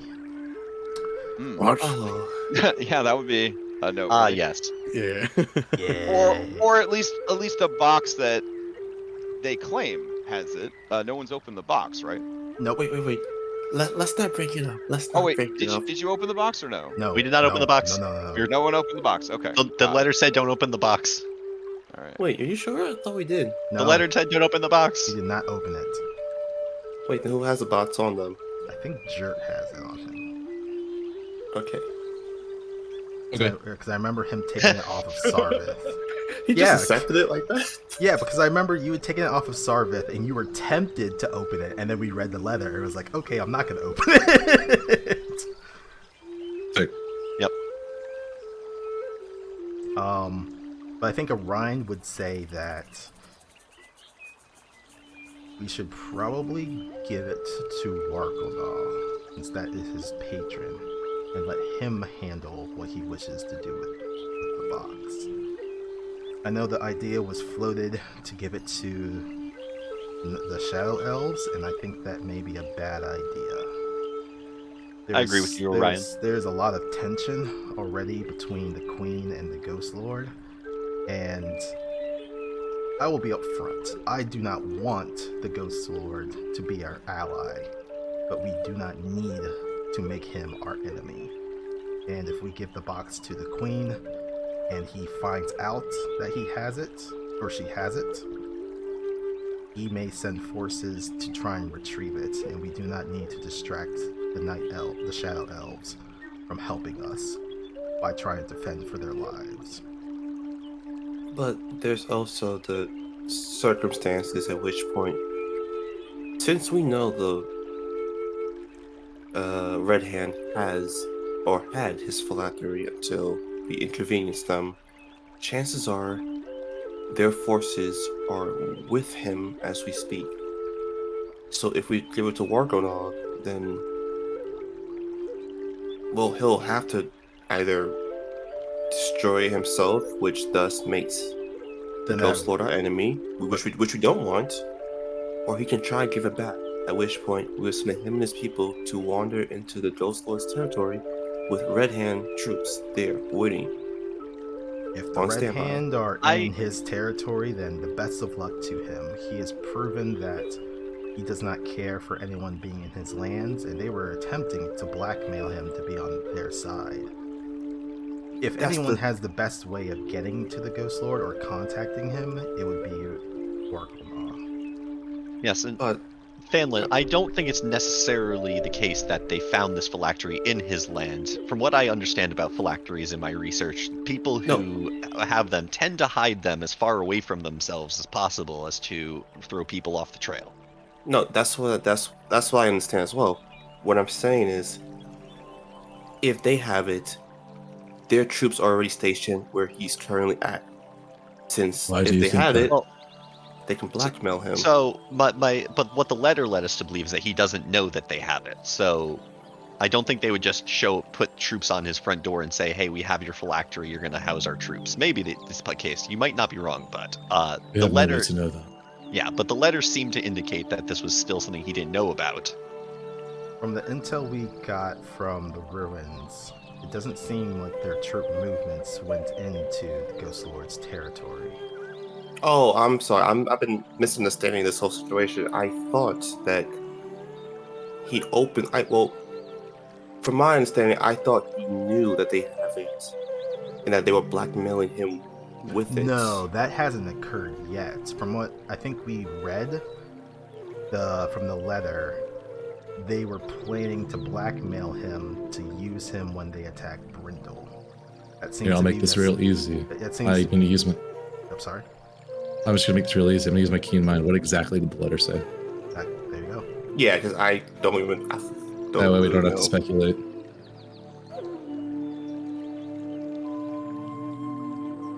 Crash? Oh, you asking me? Yeah. I thought I gave you guys the letter. Did I give you guys the letter? Is it in our journal? I don't have an inventory entry for it. Alright, hold on. Let's see. You're referring to the letter specifically about the phylactery? The one that was addressed to Sarvith. The one that made us have a fight with our friend before he died? Yeah. Sorry, for me that was just a Saturday morning. Ouch. Alright, hold on. For us, it's Sunday morning. Yeah, I mean, this campaign got to be a lot less stressful for you now in comparison, right? Yeah. Yeah. There you go. It's all about perspective. Oh, it's It's all in about the treasure channel. doses. Is it where? It's in the treasure channel. I'm looking Right. through Oh, it right okay. now. Great. I never 'cause looked in there. Alright. Oh, there it since- is. Yep. I'm like scrolling through my Here, I'll put it in the through the thing. adventure Yeah. right now, but okay. Sarvis, There you go. take great care with the enclosed phylactery. I need not explain to you what the Ghost Lord would do if he knew where I had sent his little bauble for safekeeping. Hide it somewhere safe, perhaps. It could be trusted to the flesh molder's friend's keeping. Keep it hidden until Brindle is taken. Should it fall into the hands of someone who could return it to its owner, the consequences for our efforts could be dire. But they Oh, it doesn't definitely even- don't want it to go back to him. No, and Yeah, it doesn't but seem like the- they were trying to weaponize him, but more so that I think they were keeping this in the event that he intervened, like he did in the last uprising of whatever tried to take over the Vale. What better way to ally him to our side than to bring him his own phylactery? That is what they're afraid of. Yes. So And it and like I says- said, I don't want him as an ally. He is a representation of undeath that is not natural to this world. But we do not need to make him an enemy of ours. That is just a I am in waste of our hard time. agreement with you. I wish we could have him as an ally. I gotta say, I respect the Ghost Lord and what he's got going on. He's got a corner of the continent all to himself. No one bothers him. Sounds like a great life. And if he decides to make you his undead minion, what then? Or the perks. You'll be mindless. Barnabas, I think as there's a much way as out I of hate, this. as much as I hate to say it, Barnabas has proven himself quite resourceful. I think the Ghost Lord would probably find a use for him. But One that's step nor at a time. sorry. No, go ahead. That's Didn't mean to cut you here. That's nor here nor there. Continue, Jared. One step at a time as well.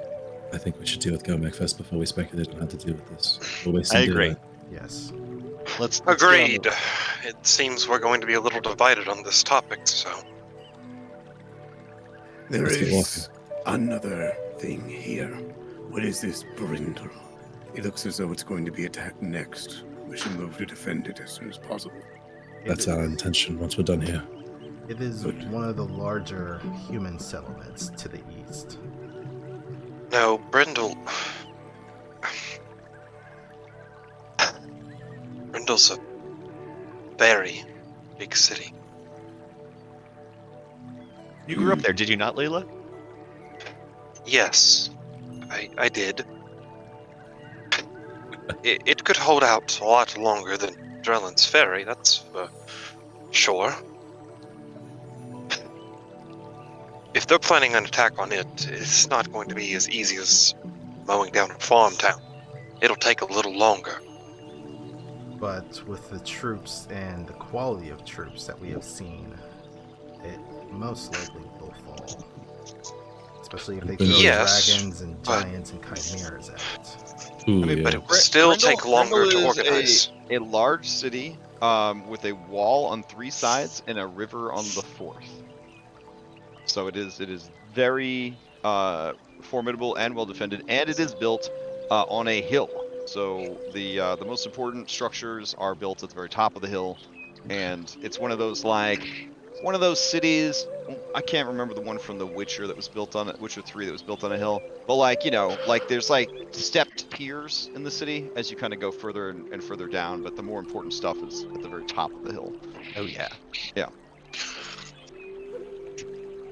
All right. So, do we want to speak with the elders before we leave, or should we start walking now? Well, we don't know about the ritual. We never spoke to the elder. Let's do that. Let's figure it out and then go. Allow me. Make it happen. Yes. Follow you, Adrian. Let's go. Something alright? More It's, cocaine sounds. Bronzo. More cocaine sounds. All right. Do a lot of cocaine in Australia. That's what I'm learning. I'm sorry. I don't know why it's picking up sounds. It's kind of random. All right.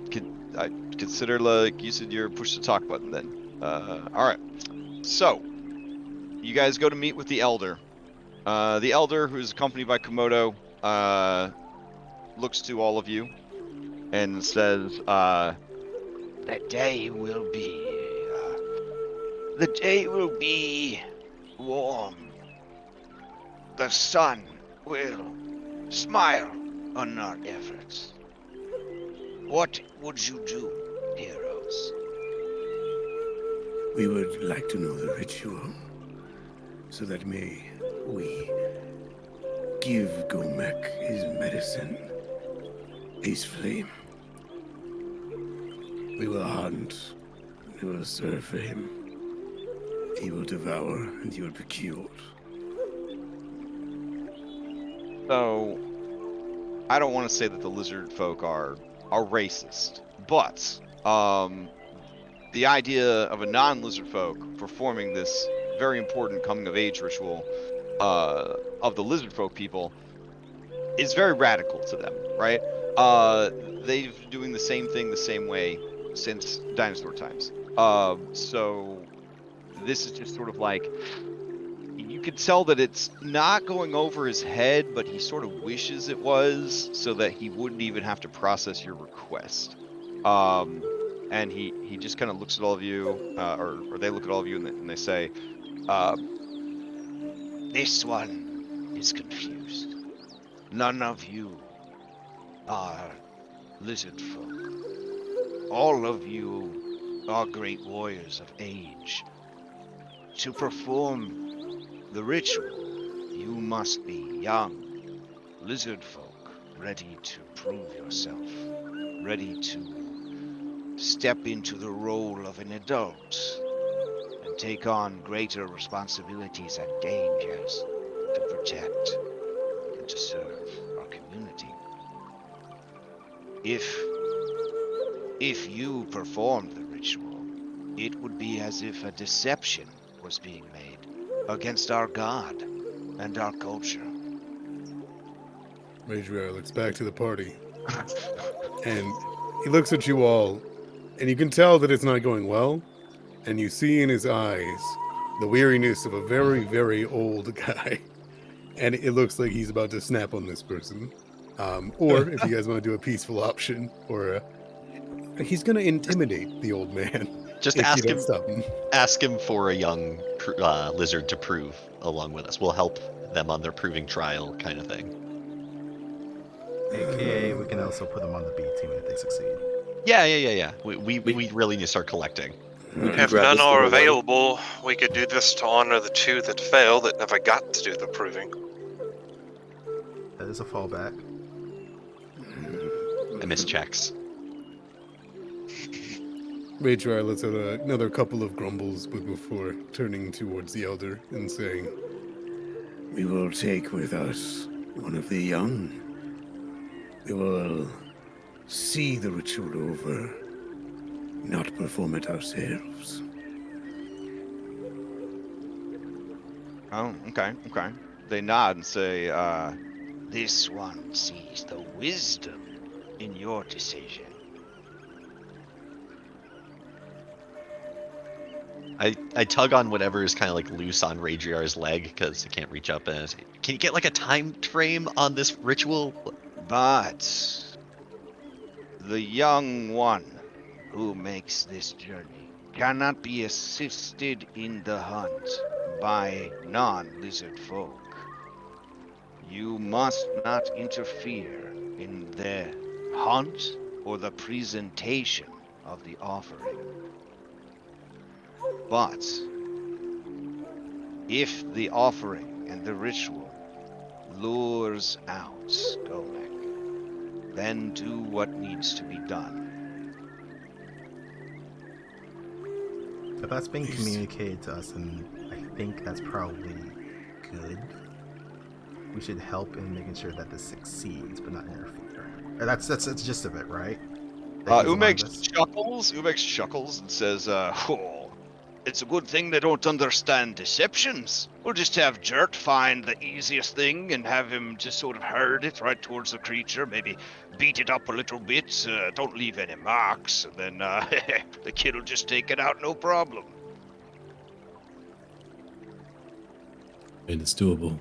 But We certainly can't wander around for days hoping he finds something that doesn't kill him first. Or she, or it, or whatever.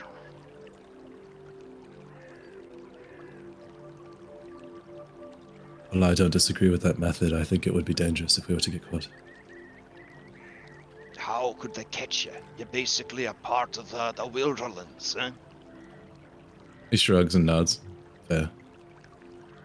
But And they they are hunters don't- by trade. We're their heroes. They don't believe in deception.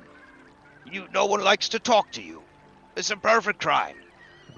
No, they believe in Damn. they believe in deception. They believe in deception. They don't! They No one just- likes talking to Jet. He's boring. Oh, They believe in deception. They just hate it quite a lot. Sure, but I mean, so what you done here is you had this purple guy, Radria. He comes in and he lowballs them by offering the most atrocious thing possible. Basically shitting all over their beliefs times 3. After that, anything you offer's gonna sound better. At least you were wise enough to figure it out. Oh, I've done my share of roguish plots. I can respect that. Yeah, Jert just frowns a little bit and stares at him with his dead eyes. You know who would be a pretty easy kill for a young lizard folk? And he pats Paprika on the flank. And you see a shadow kind of loom behind him. Two Well, shadows. up until that point, I actually hate to admit it, but you have a point. Time is not on our side, as we discussed earlier. Your uncouth tactics are probably our best bet.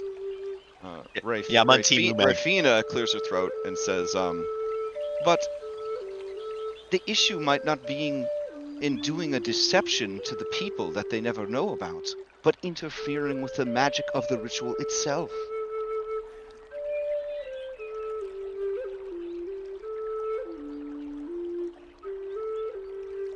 I mean, we're going to have to use the witch's brew in any case, so I don't think we can avoid that. It's not exactly going to be a delicate operation. This is a lot of liquid. Like, I wish I could just draw it into a syringe and just give it to him, but what? We're dealing with gallons here. Do you have a He has to syringe have that's large nearly enough all of for it. that? And Gina says, I don't understand. It's not like this ritual is actually magical. It's not like they finish it and then suddenly they're done with puberty, guys. Thank you, Gina. Yeah, sometimes False a ritual is just a cultural thing you do. Like the Feast of All Gods, right? Like nothing happens if you don't cut the ham, right? Right? You just eat the food, say a couple prayers. It doesn't always have to be magic. Rafina looks hurt at first, but takes out her notebook and writes that down. Don't write that down. It is an interesting take on rituals. I am inclined to disagree with that blasphemy, as they have shamans that clearly have magic. And there are kinds of magics that aren't perceivable, though they could be called something else. Look, in my opinion, let's just go for the pragmatic approach and just find Gomek ourselves and do what needs to be done. Let's skip the whole ritual in its entirety to avoid any missteps along the way. I agree, there is nothing more pragmatic than running down a corrupted god and force-feeding medicine down his throat. I mean, truth be told, we have Orion. We can just strap the barrels to Not him. happening. Look, And there is it's an a- it's a there's valid- growing anger in his voice. It's okay. Last I mean, resort. it's a Last plot. resort. Minette says, well, we of course will do everything we can to make the food taste as good as possible. Yes, we have done it with the Hydra. We prepare something that will lure it, and it will feast. We just have to get the right bait. If only we had a man that could summon a giant cube of meat. What? Too soon. Too soon. And he'll just like elbow Barnabas, like, come on, man. Sasha says, but you guys, you heard what you heard what Layla said. What if the creature is afraid to take another offering because of what happened last time? So I think what we do is we just take the young one. We got a day's journey between here and there. We let him hunt on the way. We hope for the best. And if it takes too long, we cross that bridge when it comes. But we gotta get on the road, and we can Yes. talk it out on the way there. I can agree to that, Barnabas. I can agree to that. Same. And worst Same. comes to worst, we will force feed damned god his food. I will dive down his gullet with the potion if I have to. We'll make it work. The So- barrel. But you're yes, thinking- I would like to give their hunter a try. It's like a pony cake, right? Of stuff, because it was the whole cauldron. Yeah, Yeah. Okay. I agree All right. with Barnabas's You see a very small, very young, because you know Crash ain't afraid to kill no kids. Lizard folk approach. They have a spear that is perhaps too big for them. Oh, And they Points have to the and they have strapped many sharp rocks to the end of their tail. Rajar points to the elder. What's that one's name so we can mourn it when it dies? They stare at you and say, "These times require all to step forward. One must die so many may live. This is the only child of age and skill that we have left. Their name is Mezek." Rajar eyes down Mezek to see if he is intimidated. Okay, give me an intimidation. He looks at you and his mouth just opens in like a happy gator smile. Okay. Let's see. Let me check that intimidation. Oh my. Yeah. He actually passes out. Oh shit. We just met him. Come on. We just met him. We'll wake him up along the way. Let's get Yep. going. Rajar would reach down and grab him, put him over his shoulder. Yeah, so he came up to you, and when you went to speak with him, he just looked up at you and just gave you the biggest smile, just like so happy, yeah, champions. And then you just stared him down, and he trembled, and then he just passed out. The glare does psychic damage. I must learn it. It's in the jawline. And he'll slump him over, and he's going to grab his glaive, and he's going to hit the handle of it against one of his horns with the metal. And you guys will hear the sound from the water as something begins to rush towards him from the distance. And his mount. will make Oh its my way god. What the- Nice. what That's the? not a donkey. It's a different It's a type little of bit donkey. smaller than that. There we go. And you'll see a big old dragon that will run its way down. Clearly sick, as it has this glowing liquid just kind of drooling off of it and in between its scales. And Rajar will go and toss the young one onto its back. And perhaps you were dreading having to walk beside Rajar, but you're happy to know that he does not need to walk. Ah, kindred You know- spirits. Yeah, that 10-foot move speed. Whoosh.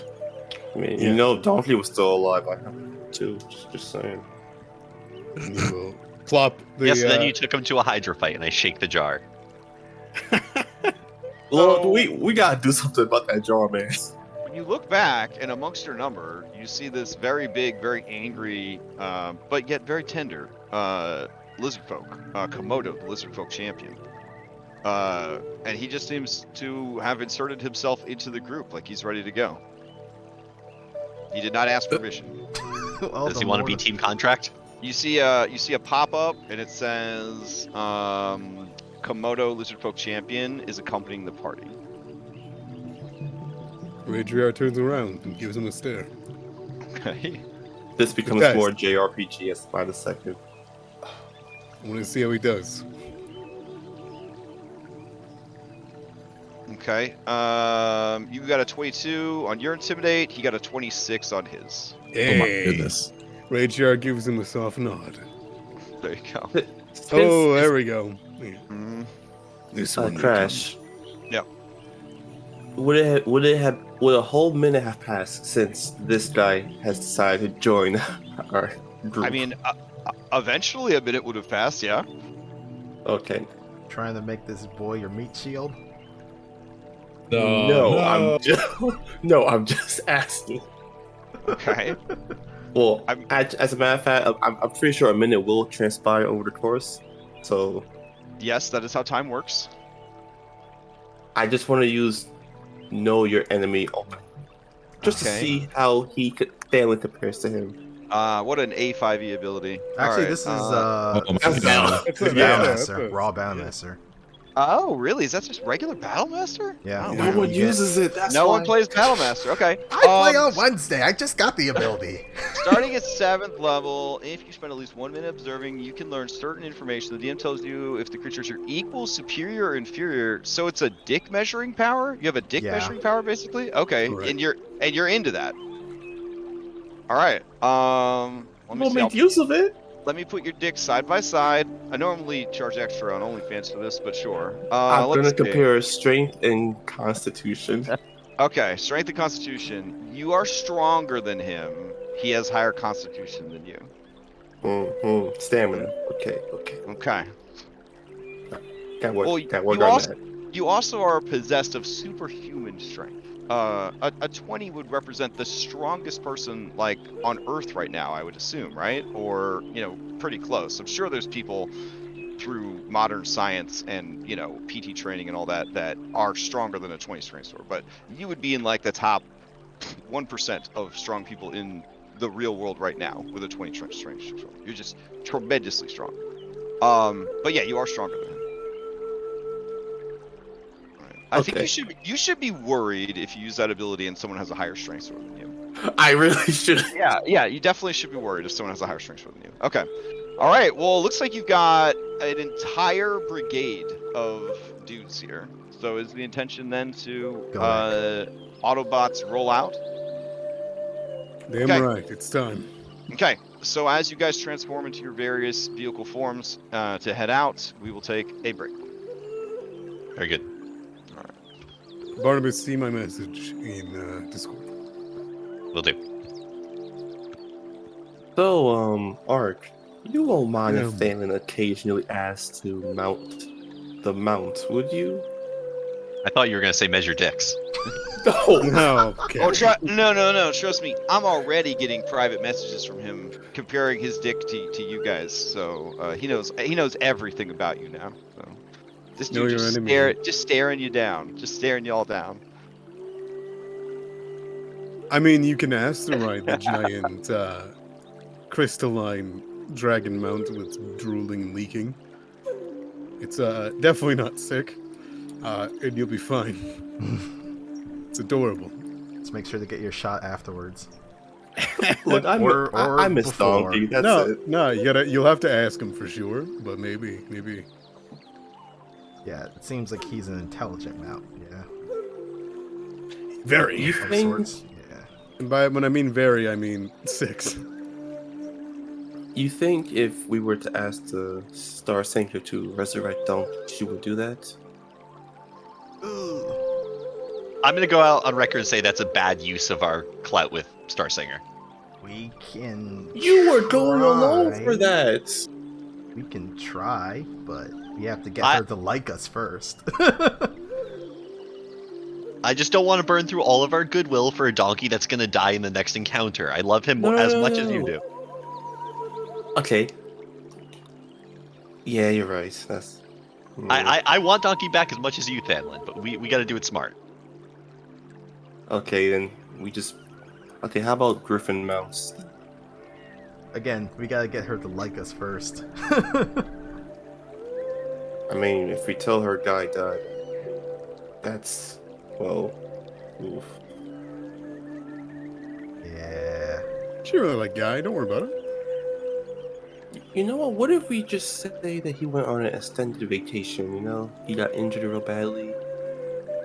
It's not like Guy gave his actual true name to Starsinger, and they were going to name the elven child after it. Impossible.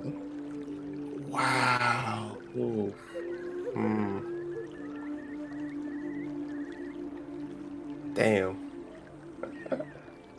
Don't worry, you got an undead grandpa now. I don't know if I should be okay with that.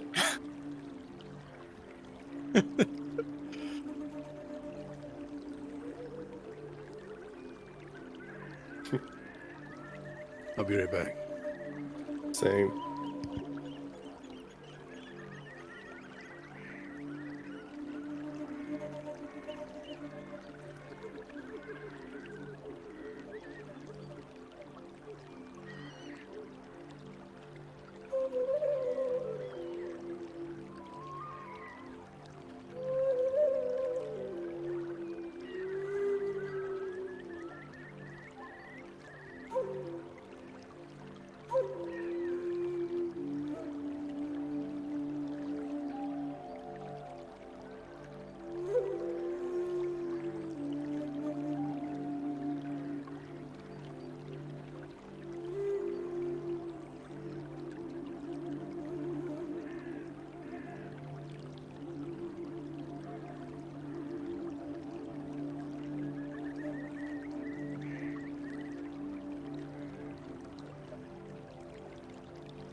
And I have returned.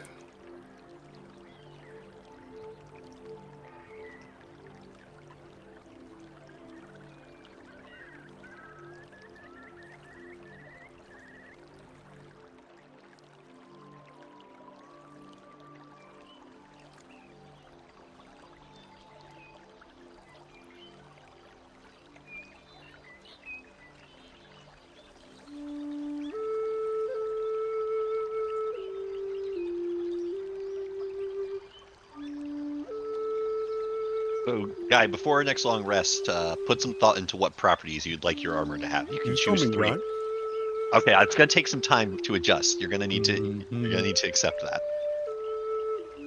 Send me what properties I can choose from. Yeah, I will send you the list.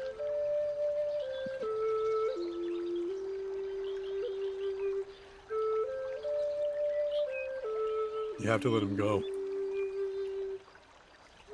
No, I he is now on the resurrection list. At least at the end of when the story ends, Barnabas will reach out beyond the grave to his friend, see if he wants to come back. If not, then he'll entomb him. You're a good friend.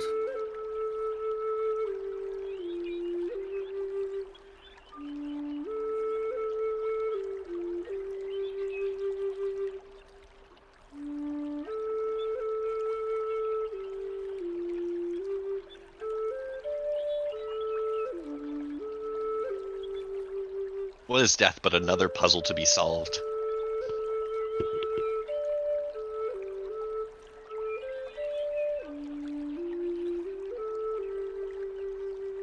Yeah, come on, Ranger figured it out already.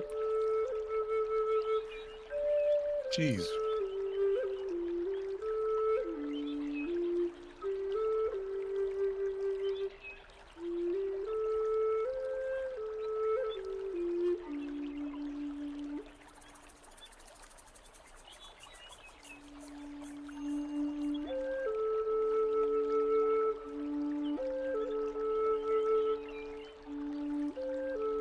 Okay, I think I figured out what was causing the quote-unquote cocaine sound. And I think it had to do with my wire being partially unplugged in the computer, so when I moved, it jerked it out like just enough to like make that like sort of staticky disconnect.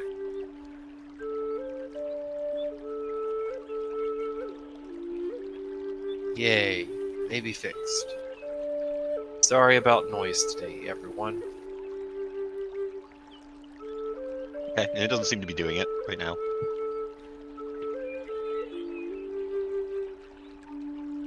Are you just ripping like more Australian cocaine to test it? Is that what you're doing on your break? No. Okay. No, I think it was connected, like it was loosely connected to the desktop, so I think it was the audio port was just wiggling enough to cause noise. Yeah, it was like sort of coming in and out. Okay. Good cover. Good cover. All right. I don't know. Yeah, that's fine. At one point, it definitely was me thinking I had muted and blowing my nose, though. Not gonna lie. I know everyone wants that image in their head. Layla just blowing snot out her nostrils.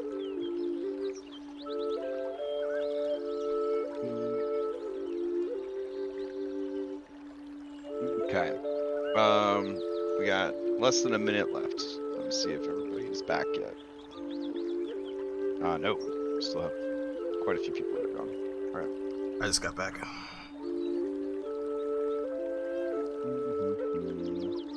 Crash, really quick. Find steed. It's usually like warhorse, pony, camel, elk, step lock. Do you want me to use the lizard? Well, yeah, I feel giant lizard is on par with those other animals. It's got slightly more hit points than your other options, but I mean, it doesn't have like a knockdown or anything. Yeah, raw. It ain't great. It's just yeah. It's just it's in the same category in my mind of those other animals. Perfect. Thank you. One thing that I do with that's the timer. Okay. One thing that I do with Find Steed is I enforce the same stipulations that the higher level version has, where they were like, oh shit, we just gave like paladins an extra dimensional space. You know, what the fuck were we thinking? Of, you know, like you load it down with all your saddlebags, you dismiss it, and you can like summon it again. Which is a bit hypocritical, given that in this campaign you've got Barnabas's ring to kind of, you know, put things aside and whatnot. But just as a general way of doing things, you know, I treat the caveat of the higher level version to sort of go back and affect the earlier version. Within reason, right? So if you did spend the money and the time to get it like better barding and stuff like that, like cool. But to say that it, you know, to treat it like a mobile WoW banking system is maybe not the intention of the spell of the mount. But as far as I'm aware, you can't bring back a Find Steed once you use your action to get rid of it. You have to cast the spell. Yeah. I mean, you have to spend resources to do so, but essentially, people, I guess the literal raw interpretation is that it is the same animal each time, and so you could effectively put stuff in there and then pull it back out later if you needed to. So, in the tougher, grittier like campaigns like Tomb of Annihilation or any sort of West marches where they're trying to make survival a bit more important, people were like we're rolling paladin just to essentially have like mobile storage unit, like kind of thing. Yeah. It's not really that relevant in our game, but it's something that I like to mention. So that's all. I don't plan on doing that. I appreciate it. Yep. In the early days before content bloat, everybody's stressed out about everything. Now I think everybody's just kind of like, if you got a decently mid to high level magic game, you know, it's kind of like whatever at that point. So, all right, let's see.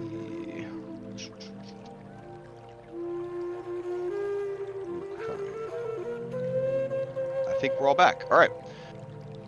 So you guys head back to the map, and you will be traveling north towards Gomex Wallows. That will involve crossing over 1 or 2 or 3 bodies of water. How do you want to handle that, Ranger Jert? Not Ranger. Layla has ritual prepared water breathing and water walk today. So. Oh, okay. So that makes it a little bit less of a issue. Okay. So my response is, we confidently stride across the top of the water like the badasses that we are. Okay, fair enough. Yeah. Okay. I know how much you guys like aquatic combat, but that's fine. So you guys are gonna go just a straight line then to try to save as much time as possible. Yeah. Okay, but while also trying to save as much time as possible, you are also hoping to, in your 24-mile journey, you are hoping to figure out something for this kid to kill. Is that correct? Mm-hmm. Yeah, but we can't help him, right? That's what Well, we were told. the lizard folk told you you can't help him. Yes. Yes. I mean, it's Yes. D&D. I guess you do whatever you want to do, right? As long as you are able to. So. But we have a big, bulky lizard So folk then- with us that can help. Here's what I will do then. He is Instead of going- already an adult, so he cannot help either. Oh, okay. But he Instead- could bear witness to your deceptions. Mm. So instead of going in a straight line, what I think sure it will do is I'm going to roll a survival check, and I'm going to try to lead us down a path that would make it more likely for him to be able to pick up tracks of an animal. Okay. Now, we haven't traveled in a while, it feels like. We've been doing so much fighting and rest, and then Yeah. I guess we did have some travel, before the battle with Osrandian, but you don't move at double speed, you just allow everyone to move at a Correct. fast speed, right? We are not hampered by difficult terrain on journeys, right? Okay, on long journeys, that's fine. So you'll move So the that's same you would normal do on a speed. on a road. That's good. And then, are you going to be going at a normal pace, looking for stuff for him to fight, or are you going to be going at a faster pace? I ask because you'll be just under 8 hours of travel. Like, it'll be like 7 hours and change from here to there with Layla's water walking and your rangering. All right, well, we can march for 11, so if you guys want to take it slower, that way it might give me, would that give me potentially like an advantage or a bonus on the survival check to pseudo help Yeah, him? I mean, I will just keep reading off things that you discover, and you decide if you want to fight them or not. Sounds good to me. Yeah, sure. Let's do it. All right. I mean, And if do you want me to roll the survival check now? It'll be like Tinder for hunting. So, you can Swipe swipe left, left. swipe right. Yeah, swipe left or right. Yeah. Sick. so yeah, so we're give me moving that- at a What? normal pace then? Yes, we are going to move at a normal pace, it sounds like. All right. Okay. Here's my minimum 10 survival. There you go. Oof. Okay. And with advantage. Oof. Okay. All right. You're way off your game. I'll be honest. You rolled a 2 and a 3, Alright. so you got your Oh, bare well, it's a minimum. 15. Yeah, you got your bare minimum. So it's enough to survive. No problem. This isn't like a crazy supernatural location. or anything. All right. You find signs of swamp hippos. You guys think this little guy could take a swamp hippo? Well, What I know about real life hippos, probably not. I mean, All right. Give me a the hippo in that fight for sure. Give me a nature check. well, I guess the question is, what do they normally give to Gomeg? Is it just everything and anything, or is there a particular type that they've done in the past?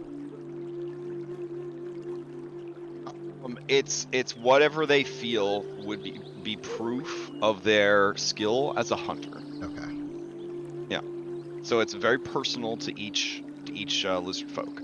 But those of you who speak Draconic, you know that Komodo is basically giving them sort of a talk, and the talk is, it maybe isn't the best motivator, but essentially they're explaining that this is the most important hunt of your life and of our people's.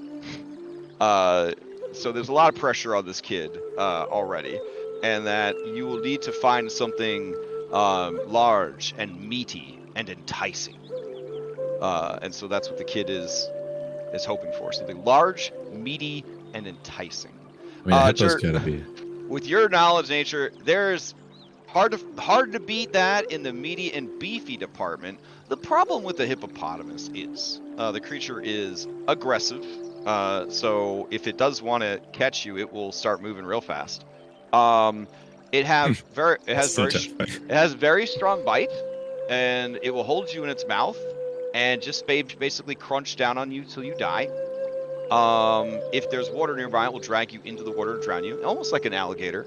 The bite is, I believe, tougher than an alligator bite. The creature is very strong.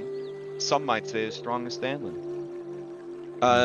They have a all right armor class.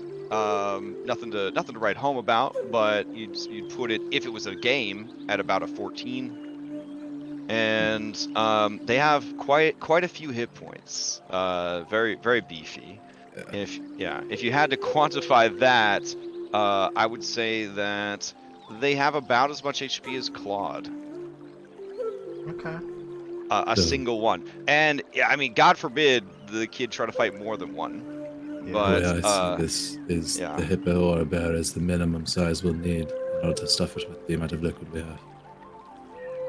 If we're intending to use that. Yeah. I'm not telling you any of the lame shit that you're finding. You know, like a normal weasel or like a crane or something like that. Really, Yeah. Oh, there's an egret over there. Like nobody cares about that shit. Like yeah. Just give me the big stuff. So would that be something that you want to try, or you want to pass? What do you guys think? I am okay with it because I would like Orion with Ragiar's help to be able to confer like some of his knowledge of hunting creatures onto this smaller lizard folk to kind of give them like additional tips and help. Okay. Not actually helping, but like things to like watch out for. Some of these creatures can kind of move, ways that you can use your terrain and stuff like that. So to possibly give him some mental advantage, nothing that's actually helping him in the physical hunt itself. I think if we don't interfere in the fight with him, perhaps we can deal with the others and ensure that they don't interfere with his hunt. So, He just needs to secure his kill. If we eliminate the others that are around it, is that interfering? He's only hunting the one.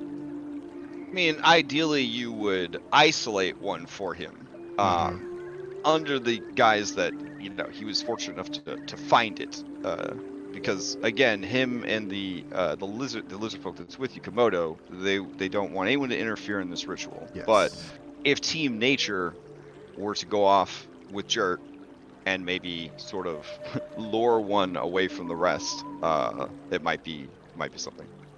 I'm fine with that. Yeah. Okay. Now mechanically, it's going to be a tough fight for one lizard folk. So would you guys want to soften it up for him beforehand? Let's go fist fight a hippopotamus. Yes. So we don't leave marks. I mean, you definitely can't leave marks, so you'd have to do ritual. bludgeon. Yeah, I would accept bludgeoning. I would accept thunder or force. Oh man, I'm so down to fist fight a hippo. All right, Same here. Psychic damage, we'll say, does not leave a mark. So those are all things that you could do to kind of soften it up a little bit. Oh yeah, I'm gonna hex it. Ragiari would actually even offer to mess with it from a distance, and it might be Okay. enough to let the lizard folk win.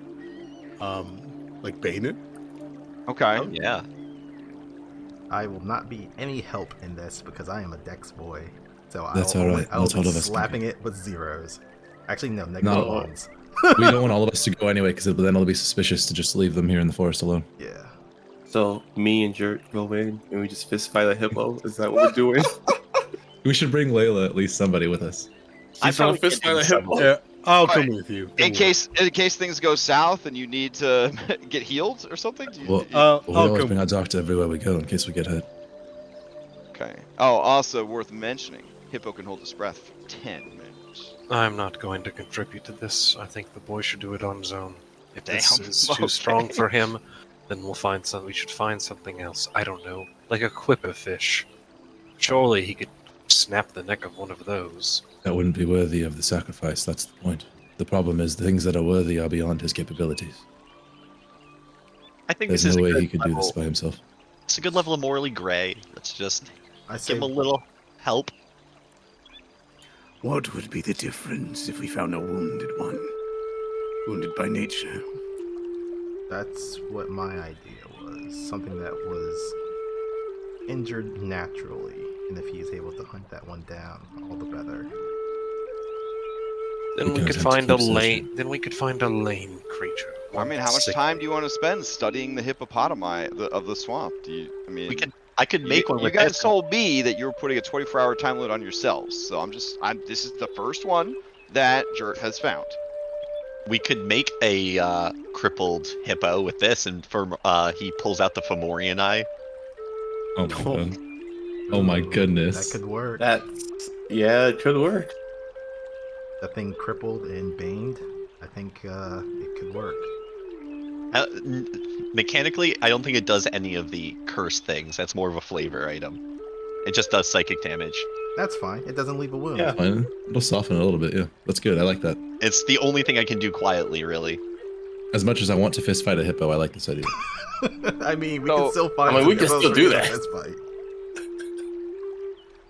So let me get this straight. The plan now is to just let him fight it, like to run into it on his own, and then you guys will try to subtly assist him during the battle. Yes. You don't want to soften it up beforehand, and I thought then that's what we were doing. separate it from Yeah. the herd. Well, Yeah. You know, I need to know. That's I Let's think put this a is poll. separation. All right, yeah, let's put up pull a poll. Okay, here we go. I really want to fist fight a hippo. 'Cause it sounds like some people don't want to interfere with it, so I want to make sure everybody's opinions are. Okay. I just want to get the show on the road. I would be fine if we isolate it, soften Oh, it up, let the boy finish it off. We soften it up subtly.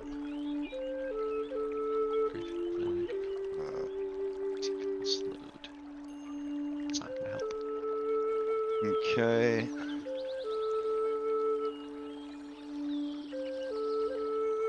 And while we're waiting for this all to happen, I eat my sack lunch. It's probably a good idea. Yeah, I'm gonna have Claude eat sack lunch. Yeah, Thana will eat one as well. Ooh, neat. Because afterwards we're gonna have to deal with whatever is in his lair, and it was not pretty last time. All right, there we go.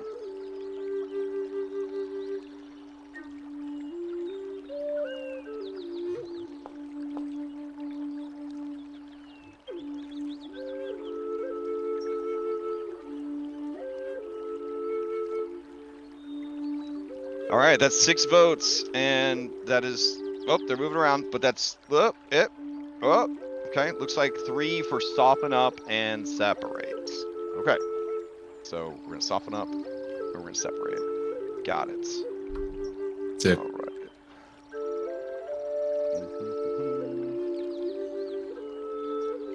Hey, Jert, you want know- to help? Want to suplex a hippo? Hell yeah. Hold it down so I can make it look into this eye. This is animal cruelty. Let's just look past it. There's a lot of bad things happening right now. It's for the greater good. That For the is- That is what Orion is saying in his mind as his hippo is just like, what the fuck's going on here? Oh no! So to get started, it's definitely going to be another survival check to basically get a hippo separated from the pack. Like, yeah, I don't know, leave a trail of marbles or something. You know what I'm saying? Just I will, because it's important, I will use my intrepid to give myself advantage. okay.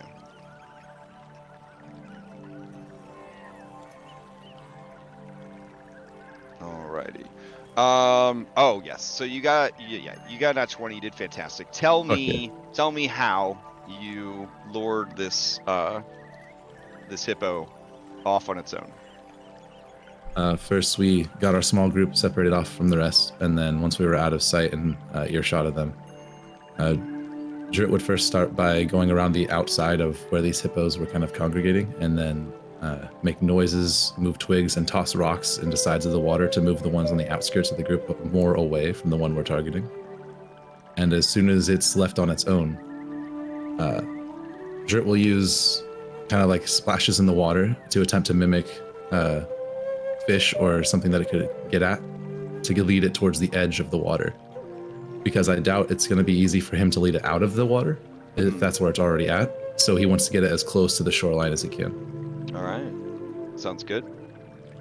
And then we'll be in like a tree line slightly off of that, ready to ambush it. Okay.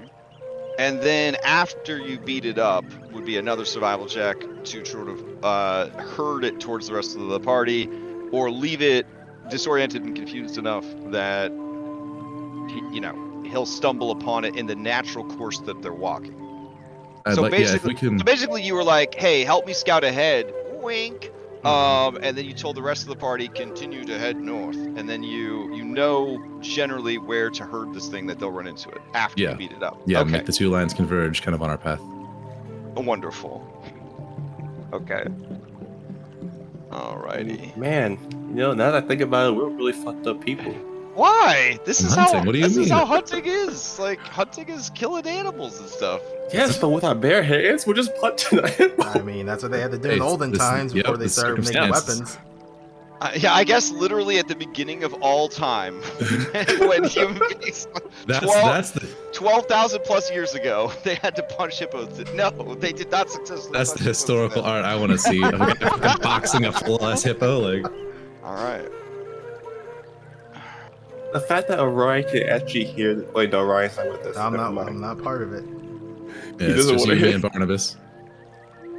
I mean, Jerk can somewhat. Well, actually, no. You can only hear small creatures, right? Or is it anything? I can understand basic creature language, but I have to turn it on. Oh, okay. You have. Okay, you have an option to turn it on. Correct. Okay. Yeah, you can't turn it off, which, yeah. yeah. Orion tells I kinda himself want it's a- for the greater good. I kind of want Orion with us just so that we know what the hippo is saying as we beat it up. He would not Damn. translate. He would not translate. All right. So it's over there eating sticks and marbles. It keeps looking over its shoulder, back where the rest of the herd is, or the pack. Let's see. I have to know. The herd. Okay. Or a thunder. God damn, a thunder of hippos. All right. So he looks back to where the rest of the thunder of hippos are, and you could tell that they don't want anyone to know that they found these very delicious snacks. Like, so they definitely know that they're being a little sneaky right now. They found this great food and they're not gonna share it with anybody. It's just they're making happy hippo noises, just gobbling it up. Somehow they don't see the 400 meters over here. I just pasted everybody in so that you could see. So if you want to move yourself over Dr. Mapso's logo, that's fine. The rest of you, I guess, place yourselves in your ambush positions. Yeah, I well, just- there's a tree. The hippo's art is perfect. It makes it look like he knows he's about to get an ambush. He's got that look on his face. I'm like, wait a second. So people have So asked me fucked up. why I don't change from this bootleg hippo token. It's because how could you top it? How could you top You it? can't. You can't. Did Yeah. did his name also auto-generate? Because he's literally being misled. Yo, sometimes token mold is perfect. All right, are we within 30? Let's see. Hold on. All right, I'm gonna get a little bit closer under this tree here. Okay, Alright, you ready? I need everybody to give me stealth checks. Okay. These will be made with advantage because of Jert's nat 20 to set this ambush. Okay. Does that include like everyone? Yeah, it's a group check. Yeah, everyone that's Rage if Jar you- with his passive of 4. absolutely anybody that you've brought with you. Yeah. Oh, wait, hold on. I thought this was a group that was going. Oh after the no. hippo. Yeah, this is just a group Oh, going after okay. hippo. Yeah. Thank goodness. Okay. Thank goodness. Okay, so that's okay. Jert, Thanlin, Barnabas. You guys. Oh, Jert and the Thunderbirds. Okay, so Barnabas is so loud, Jert. He's checking all of the equipment that he has. All right, You well, it's a hear good thing straps it's way being over there. pulled. Yeah, you hear buckles snap, buttons snapping. You hear he's taking a notepad out. You hear this loud scratching of Did you charcoal just pencil double on that paper. one? Like, I'm doing yeah, like a, double that one. I'm doing a full Tony Chomper where I'm like hiding only my head behind a tree and the rest of my body is sticking out. Thanlin, Jert, you've never heard him this silent. In fact, you don't hear him at all. It could be because he's starting to slowly sink into the mud, but he is the most stealthy he's ever been. All right. Barnabas, you have no idea where Jert and Thanlin are now. When you look up from whatever the hell you were doing that was making so much noise, they can't see you anymore. Or sorry, you can't see them anymore. You guys can see Barnabas. He's over in this tree, like you do. The creature looks around. It thinks it sees like a small, like squirrel or monkey or something over there. And it's just, it goes back to eating. All right, I'm gonna put a hunter's mark on it since that doesn't Okay. require anything. Yep. A big like red arrow over its head that only we can see. Sure. Yeah. I'm just gonna Right. whisper to Jert. So, do you want me to tackle it into the floor and we just stomp on it or something? Both of us should try to grab it. Yes. Are you ready? Now, Hunter's Mark is any attack, right? It doesn't have to be a weapon attack. It's Correct. just any attack. I'll pull it in. I'll put it in chat just to be sure. You can choose a creature, Mr. Liqueur, until you deal an extra. Whenever you hit it with, does have to be a weapon, and I guess unarmed strikes don't count. It Yeah, does. They does count, Hunter's Mark run? they count as Okay. melee weapons. Sick. Okay, since you're saying they count as melee weapons, does the fighting style dueling count? Apply to So- that? I think dueling is specifically a weapon in one hand. Yeah, you're using both fists. According to the Great Sage Jeremy Crawford, an unarmed strike counts as a weapon attack. Hunter's Mark does work with it. Okay. Sick. All right. I always get a little mixed up on that because I feel like for a while there was so many arguments about natural weapons versus unarmed strikes, and I always still get mixed up of which ones are applying to a natural weapon versus which ones are applying to an unarmed strike, and Yeah, it's a whole thing. there was some You should just make also unarmed. like conversations of like divine strike. Does that work with an Right, unarmed strike? There used to be a whole bunch of moon druids running around, and so we're always trying to figure out what abilities would still apply and what ones wouldn't, because people get bored and they start doing weird multi-classes with moon druid, and then you got all these animal shapes that are trying to use class abilities, and it's a whole thing. Anyways, Yeah. okay, so you are able to Hunter's Mark it. That's good. All right, so what is Cool. the play here? You guys will have a surprise round. All right. So Jert's gonna make sure his weapons are. He's gonna leave them right here just so he doesn't pull one or it doesn't Okay. fall on it or in any way damage this thing. Okay. Dalen, Yeah, I was like going clear to, on the plan. Dalen's just gonna hold on to his shield with one hand, clench his fist with the clench his other fist, and just just wait for the signal. Yeah, Jert's gonna look at his hands as well. And take a deep breath and look at this massive creature he's about to try to manhandle. Tries to hype himself up. He tries to channel that same unstoppable energy he felt in himself when they were in the bottom of rest after he discovered Regirix. And as a bonus action on his surprise, before we jump in, And everybody's gonna roll for me real quick, so we can start. Yeah. Okay. let me pull the thing. There it is. Alrighty. Nice. Let me play your guys' boss music, because Oh man. you guys are the monsters this time. Here you go. Yeah. And then Jared is gonna start a rage. Wait, what? I'm sorry, what? What? Whoa, this boy multi-classed. Nice. Oh shit. No. And then he's gonna charge in. All right. Okay. The world slows down for misled hippopotamus. Oh, were And, we allowed to move before this started? No. Yeah. Okay. Okay. You get in position. Yep. Yep. All right. You can the movement Yeah. before the combat really starts Yep. would be your surprise round. So whatever Right. you want to do with the surprise. Yep. Oh, I mean, Yeah. am I running with Jerk then? Well, no, we're Oh. in combat. No, I wasn't sure. My Yeah. bad. All right. Well, I'm just gonna move 30 feet closer. No, I mean you who's turn don't is it? get to move. I can't express Sorry. this enough. Yeah, Please no, let on Jer my take- turn. Please Sorry. let Jer take his turn. I thought I went before Jerk just because I was. He is higher than me. Stop. Oh, wait. Then yeah, you get to go, Jer. Jeez, what the hell, man?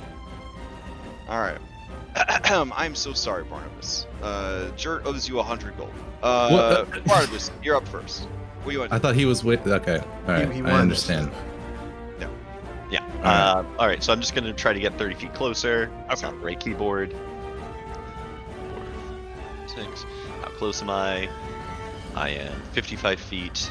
That's not close enough to use the Fomorian eye, but I can mind sliver it. So Okay. my T1000 eye glows, and I project some painful human images into this hippopotamus's mind, and it. Uh oh. Okay. All right. So yeah, you give it a brief vision of it having a 9-to-5 day job and having to pay taxes. Yep. And the creature takes 4 points of psychic damage. Should that have... Oh, you just rolled really bad. Okay, Yeah. so shouldn't that be higher? Alright. It takes 4 points of psychic damage. And it'll have some kind of thing on the next saving throw. Yeah, minus D4. Okay. It will steal to strip away surprise status, and then it'll pass to Jerk. All right. Alright. I will move up, Okay. and then I will attempt to, with advantage, grapple the hippo. Okay. Oh, hell yeah. Oh, damn. Alright, well, here's your boon. Here we go. And it cannot beat that, but I will roll anyways. Here we go. I regain a hit die. Sick. Alright, so it puts up a fight, but you have grabbed it and grappled it. Awesome. Okay. And you have a second attack then, right? Yep. Multi-attack? Or And we're just gonna extra attack. recklessly punch it. Alright. I don't have that on my character sheet, so I'm just gonna manually roll it. Oh my god. Alright. Let's see. An unarmed strike by medium humanoid that doesn't have strength to 1, right? Plus my strength modifier. What's your strength So it should be modifier? 5. Okay. Yeah, so 5 damage. Alright. And then he's also hunter's marked. Alright. Oh yeah, so So then he the takes hunter's 8 mark in dice total. and will actually double then because it was Yes. crit. Oh yeah. So you punch the hippopotamus for 9 points of damage total. Alright. All right. Well done. Wait, what's your strength mod? 4. So it would have been 5 plus another 9, so it would have been 13 damage. Okay. Oh my Yeah. goodness. Alright. Yeah, There they we go. rocked the shit out of this hippo. Alright. Anything else from Jerk? No, he has it grappled. He punched it once. Alright. He's trying to aim its while he has its hand around its neck. He tries to aim its head towards where Barnabas is, Oh damn. Okay. and that's it. And in that moment, the misled hippo realizes that this wasn't a squirrel at all. Okay. Danlin, to you. Oh, it was bloody already. Oh man. Oh no, it's not bloodied. Just blood came Oh. out of it. Yeah. Oh my bad. I'm so used to bloody. Just like my bad. So step up, run up. Okay. He's gonna shove it to the floor. Okay. All right, give me a athletics. Yeah, it might Oh my be able to God. beat that. Let's And see. you have advantage on that, so you got the 23. Oh wow. Why do they? Wow. Have Oh my advantage though? god. Because of his shoving weapon. Oh It's right, not- shoving it's a weapon. proper- Okay.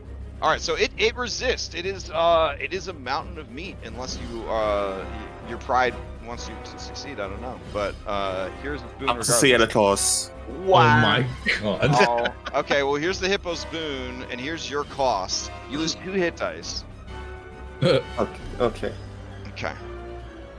So you put in all the effort you have, and you flip the fucking hippo upside down while Jerk maintains a grip on it. And the suplex is complete. Okay. Second But before you succeeded at the cost, it got its boon, so it will use its reaction to make an attack against you. So here's the attack against you. Okay. We'll see what happens. Oh, double twos. Oh, wow. No problem. No problem. Okay. Oh my goodness. So it is prone. That thing hits pretty hard. I said it hit really hard when you were. Oh yeah, I about didn't. it. Yeah. I just I wasn't ready. Yeah, that lizard Uh, person would have died. Second attack. Okay. Oh man. Nice. Yeah, that hits. Takes 6 more bludgeoning damage. Okay, action surge, 2 more attacks. Okay. I feel so bad. I'm sorry. All right. Oh my god. my god. All right. You don't have any extra damage dice that we get doubled though, right? So we're just looking at. No, I can't okay. crit. Remember? Okay. Oh, yeah, right. Got it. Oh, Okay. yeah. So here's. There we go. All right. Now the creature is bloodied. One more. Remember that the plan is to weaken it, not kill it. It's got It just plenty got of health. bloodied. Okay. All right. It has been bloodied and then had 6 more damage on top. All right. Are we- Are we the bad guys here? Yes, man? that's fine. No, well, we're doing this for a good cause, okay? We're All helping right. the kid out. It's gonna steal. It's the next round. This hippo took his lunch money. Okay. All right, it is going to just lash out randomly. So if the die roll is even, the attack was against Jert, and if it is odd, the attack roll was against Stanley. Here we go. These are a disadvantage. All right, so disadvantage 18 against Jert. I was reckless. He has advantage, but that hits either way. Okay, then you take 19 damage and are grappled back. So you're grappling it, but now you are grappled. You are in the creature's mouth. What? Sorry, I don't have a token moved. I was trying to fix my health. There we go. Oh yeah. I was dragging you towards his mouth. For okay. Sorry. Just for effect. Just for effect. Like, yeah. I was opening the health bar and then everything moved. Yeah. All right, so it's grabbed you. You're grappling it, holding it on the ground, but it is it is like trash compactor, like compacting you in its jaws. So Yeah. 19. Oh, it's piercing. Yeah, Oh, I 19 take piercing half. pierce. So you take half, Yeah. and that is its turn. You may steal. I will, and I'll look over to Than and say, I think this is enough. What do you? Shall we go? Barnabas, and then Jared's going to prepare. Can you prepare a dash? Or like a disengage? You could ready a dash. A disengage wouldn't really help you unless you had some other way to generate some speed. I guess if you did it right before your turn came up, but disengage ends when your turn starts. So. Okay, yeah. I'll just disengage now then. While it's pinned on the ground, he'll dive out of the way. Okay, so as your action, you're gonna disengage. Correct, Are 'cause you I wanna get away from Are you trying to escape from his grapple? Because he's grappling you back. Oh yeah, let me do that. Alright. Here we go. I'll have to use my action for that, so here we go. Okay. Nice. Natural 20. Oh my gosh! All right. Oh my goodness. This is what you've been training for your whole career: is beating Oh the hey shit out look of at a that. It's hippo. perfect. All right, there you go. Oh my god. So you break free, and then you can use your reaction to take the dodge action and move up to your speed, And or not half your provoke. speed, and not provoke. There you go. That's exactly what I want. I'm gonna do that. We're gonna go 15 this way, not provoke, and then he's gonna, as he dives out of the way with its head positioned in that direction, he's gonna say, "Barnabas, do it," and then pass to him. I can keep moving though with my move action, so let me. Right here. Okay. Need to move 25 feet up. Need to move to there. Okay. I get. So, sorry. Select to the right. Oh, I guess despite this beautiful, well, I guess we could say it's here. There's a ruined boat and a decrepit old dock here. I guess, yeah, sure. Dr. Maps still work hard. We'll respect it. And then once I get to here, and I run between Jert's legs, and I see the hippo looking at me in this direction. I pull out the Fomorian eye and try to fixate its gaze on it.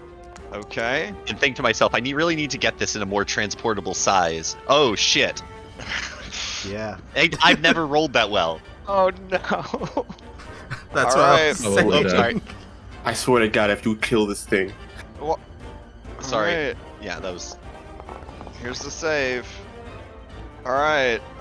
The creature's body begins to hunch up, and you hear bones crackle, and you hear flesh tear. It lets out one horrifying cry, and it dies.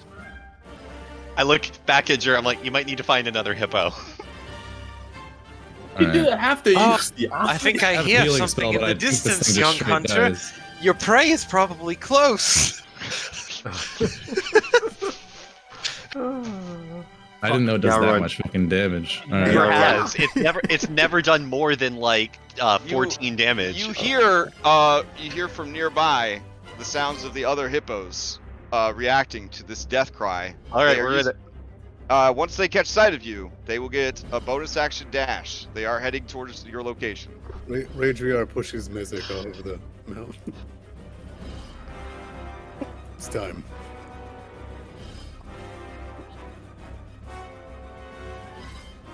So are we fighting hippos now? Yeah. I'm supposed to be- No, Wait, we you're got gonna you. have the kid fight all those hippos? No, that is No, a death sentence. You have to separate one and weaken again. Yep. Oh my God. Okay. Okay, because the herd of hippos, just so you guys know, I mean, there's 20 hippos in that herd, so Oh. like that's a lot of hippos that you want can this just kid to go. fight. All right. Oh, okay. So we're leaving. Leave. Yep.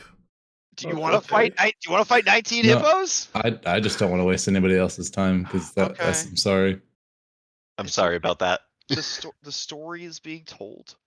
It's fine. All right. There were a lot of So- crits in that counter. So do you have a cover story, a deception that you guys will deliver to the rest of the party when you return? Or So do we you... weakened Bernie's this hippo. You hollow it out, and then Thanlin wears it as a suit, and then Thanlin pretends to be killed by the kid. Oh my god. Honestly, that's something that it sounds like mythic. That sounds like mythic. 100%. That's yeah. What am I saying? Is it Yeah. feasible? Is it feasible? You want How's to your- literally do them a deception. Damn it. The most disrespectful deception you could possibly conceive of. All right. well. All right. So you guys return, and catch up with the rest of the party. Everyone who was in on the take gives you a look like, is it good? Are we good? You know, like they kind of raise the eyebrows, they bug the eyes a little bit. Umeg says, heard a pretty nasty sound up ahead.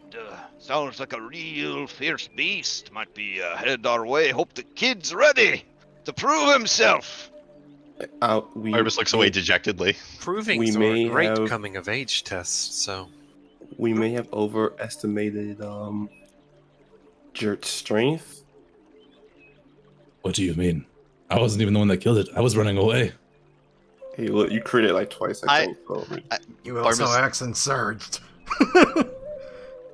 On a fucking hippo. Barnabas squishes the eye kind of like curiously, like, I've never seen it do that before. Is Gotta get the thing checked out. Is it still salvageable? Ah, I mean, we can have Claude wear it as a suit. I'm just right? going to find another Not thing for him to well, hunt. what have He's we going to have learned to do from it. this? Trying to perform a deception only brings misery, it seems. Wait, Should have hold done on. this hold the on. honest way. We can. you're right, Leela. Yeah, we- hindsight's 2020.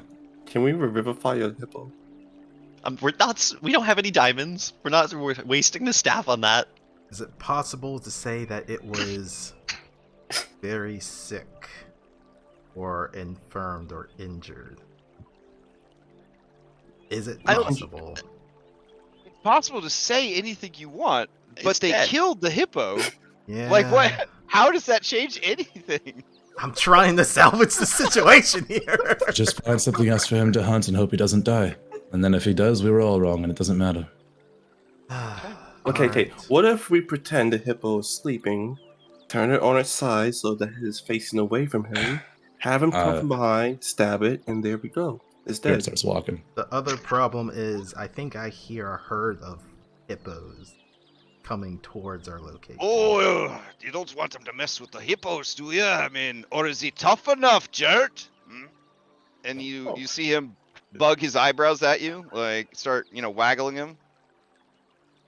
Let's just Yeah, find Jert something is else. already. I rolled a survival. Jert's just looking for another animal. Okay, fair enough. All right. So the next animal on your list is a giant marsh crab. Oh my god. Way worse. Are we fist fighting I'll roll a crabs nature. now? No. I'll roll a nature on this thing to see if it's worse than a hippo. Like in terms of killing this kid. Okay. Mud crabs are one of the most dangerous foes you can come across. I play Elden Ring. I'm fully aware of how dangerous they can be. Okay. Oh, man. Let me see. Oof. Jert, you're honestly not sure. Did anybody help Jert on this, or did Jert just do Yeah, by himself? I've Okay. So Jert is not thinking big enough. You live on the coast, Barnabas. You know that crabs of unusually large size are very tough opponents, especially for, to put it full meta, lower level combatants, because often they will have very high AC and auto grappling moves, which is pretty bad. Not as bad as like fighting a giant scorpion, but it's basically trading the giant scorpion's third terrible stinger attack for better armor class. I will try another one. Did you want to at least? Do you want me to show you how cute it was, though? Yes. Yeah. Yes. Of course. Hoping it's That's- Diamo Hermitar or something. No, it's not that cute. And not that let me see. rageful. I gotta find the best way to bring this in Man, and that thing show was you. nasty on Wednesdays. Oh, did you I find mean, one? No, don't tell me. no. We did. Don't make it angry is all I'll say. All right, here we go. Yeah, so Jert, you like go through ahead, you find it, and Aw. maybe that's why you got a nat one and you thought it would be fine, and you went back and you told the others. It is about the size, I believe. Let's see. Yeah, it's about the size of Radriar's mount. So it's Oh my pretty big. god. So it would have been definitely would have been big enough for a sacrifice. Okay, Yeah, we but it can would've- totally Well, if we take get it. some eaten rubber this bands. kid. Wait, you don't want to fight it? All right. You're gonna keep going? No. Okay. Yeah, I'm gonna All find right. something else. All right. You continue your travels. This is our day right now. Fighting small animals. All right. The next creature that you discover is a giant scorpion. That's even worse. You said that the crab is not as bad as the. All right, next. Yeah. Okay. I'll roll another one. Wait, hold on. Are we? Never mind. Jared, you're finding such walking. beautiful creatures out here in the swamp. There's so much wildlife. Hmm. Blackfin. Oh, look at that thing! It's eating like 14 dragonflies. Oh my you god. find something that you believe is very rare and special. Hmm. It would make the ultimate sacrifice because Shiny this creature Pokemon. is very. Yeah, it's essentially a shiny Pokemon. Oh, okay. You find an Amphisbema. Whoa. A what? Picture? What is this thing? It is a two-headed snake. Ooh, Okay. that's cool. This feels good. How big is it though? It is a huge creature. Oh my god. Keep in mind, we have to fist fight it. And Go it's on, gonna boy. auto grapple and constrict the shit out of that kid, poison him. Oh man. You can And take well, it. yeah, constrict and then double poison the spites. Yeah. You can take Yep. it. A creature like this, though, I mean, Maybe we would could we just really sacrifice it. would we really dishonor their god by bringing him such a prize? What are you playing at? Look at the kid. It will kill him. I'm not playing at anything. I think we should bring him this. I We're think not it's supposed to interfere. Yeah, this plan isn't working though, Jert. Well, if Alright, someone well, what do you all want to do? if someone hadn't killed the hippo, it would have worked. You softened him up too much for me. The Listen, lizard wow. folk do not believe we should give a tribute, but I mean, I don't know how Gomek would see it, but I don't see any problem with us giving a tribute as well as the child. He could still hunt for more game. What is the issue with us wanting to give him a game as well? I agree with Layla on this one. Like, maybe we'll find something for him on the way after this, but, you know, it'd be good not to show up empty-handed. I'm sure Minette and Gerard can cook it, so if we wanted to do that. Let's Well, get if you this want up. to if you want to take the time to have another combat on top of the What one was that the has been issue? going to. Razor, you spoke to the elder, and he said he was offended. What was exactly the issue? He did not want us to perform the ritual, as we were not part of the culture, nor were we prepubescent. And he believes we would be offending them by doing so? Immensely. Hmm. But perhaps... I if thought we he meant frame we would be this- offending the god. Alright. I believe both was implied. But if we made our own ritual, did it make it a thing about us coming of age?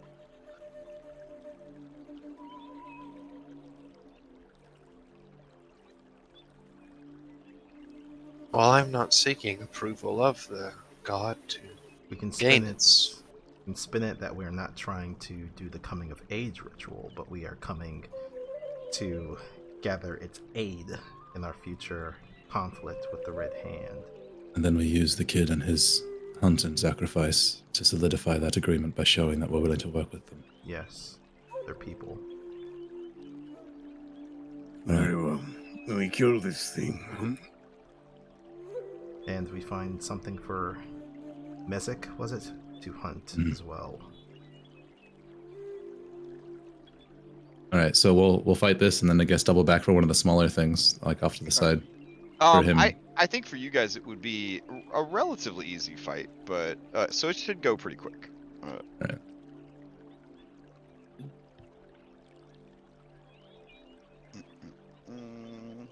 Okay, hold on a second.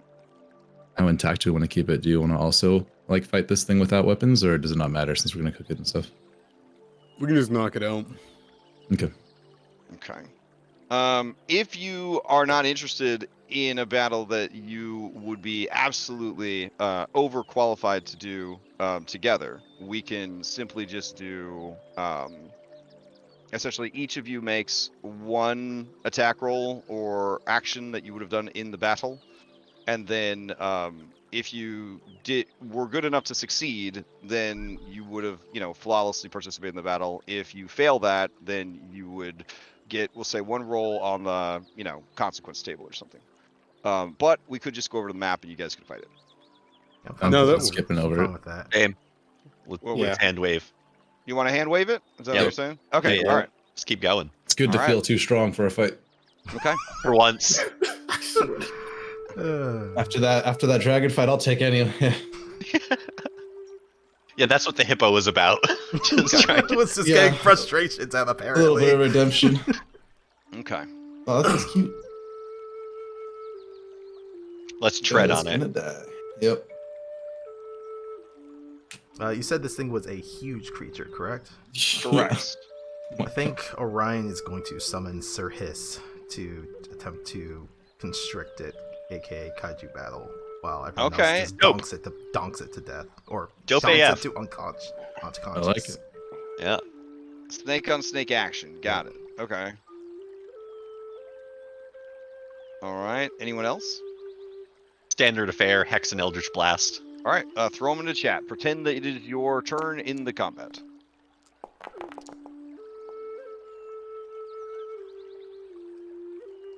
And then... Oh, my yeah. God. Oh, yeah. Jesus Christ.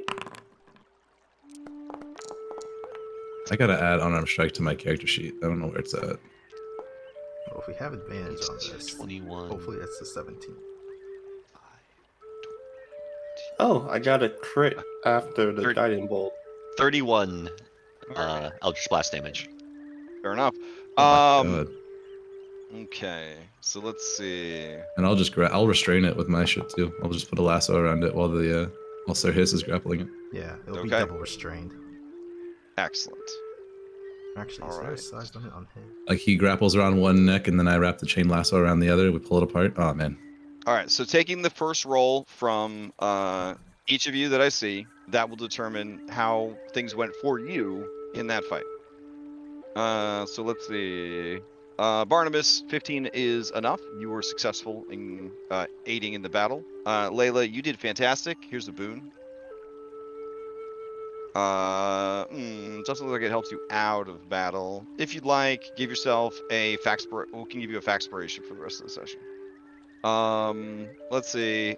Thanlin, 18 is enough, no problem. Sir Hiss, representing the company of Orion and Claude, did terrible with that natty 1. Yeah. All right, so let's Hit me with see. Any random creature would have taken the damage. Since this is just for you, we will say that you take the damage. Either Claude or Orion, 15 points of damage. Ryan will take it. All right. Radriar, you did great, and Jert, you did fantastic. All right. The creature has been bested. It only managed to get one hit off, and that hit was on Orion, which I guess at this point is unsurprising to anyone since it is a two-headed snake. So,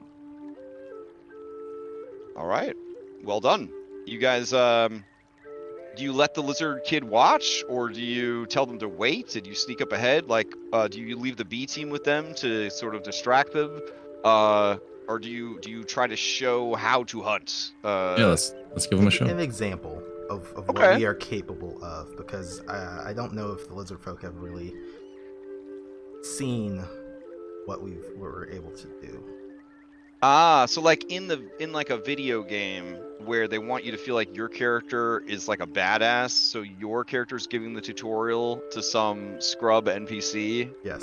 So that you, the player, get the tutorial, but your character looks like a baller. Like, is that what's happening? Yes, Mezek is our level 1 adventurer, and we are the tutorial master showing him how to do it. Oh, very nice, very nice. I'll be honest, it's a little intimidating. It's a little intimidating for him, but overall, it's good stuff. He is eager to prove his worth and fight his own monster. So We're not intimidating. Ragear is intimidating. You made the boy pass out just looking at him. Yeah, true. But you know, Ragear was in that fight, so we'll see how it goes. Okay, you are now the proud owners of this two-headed snake. Great work. Jerk, give me another check as you continue your journey through the swamps.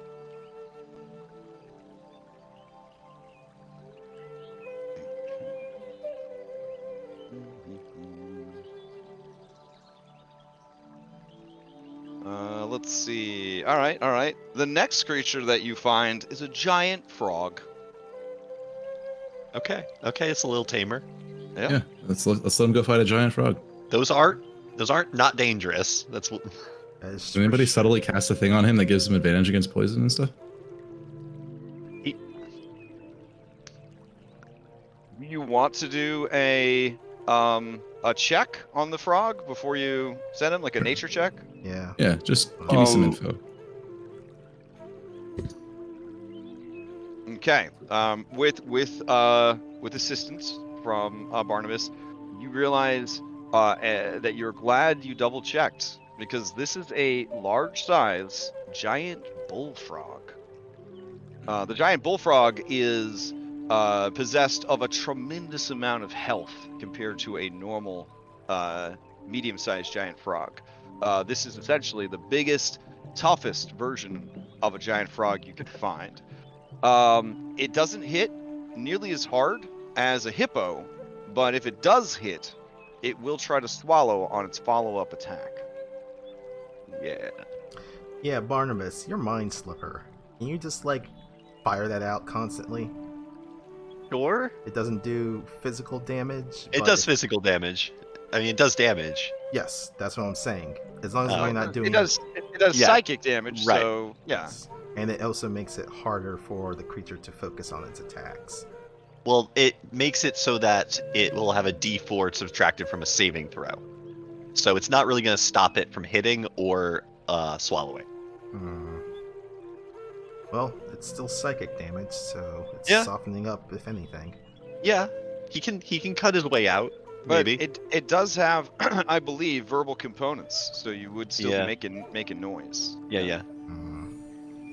I like how we're doing all of this Can work. you ask the adult with us a question for me? Sure, yeah. Oh no, you you're asking them to ask questions. So yeah, you can definitely ask them a question, Ark. Will you ask him if we can provide the young one with tools for his hunt, or is that not allowed? Okay. Do you ask that, Rager?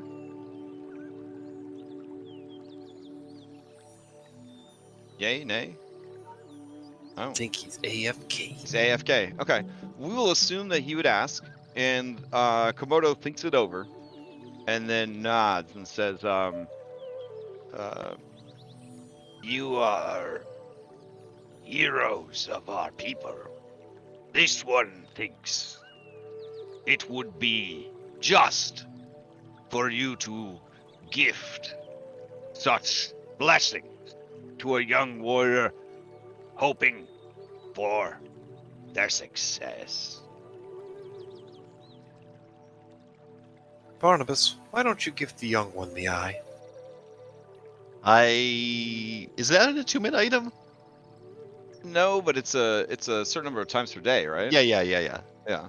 So that's already been used. I just want to like give him my gun, but let's see. I'll see what I have in the inventory. No. I will. You having said that, I will hand the young one the wand of magic missiles and explain to him. Point and think. Yes. Okay. Alright. What weapons does the young one use? Yeah. The young one uses spear. Uses he's proficient in all martial and simple weapons. Orion will hand him the weapons that he was previously using. Barnabas' Okay. Masterwork Shortbow and Masterwork Scimitar. Yeah, perfect. Okay. Those are Rage- very well crafted weapons, and they should serve him well.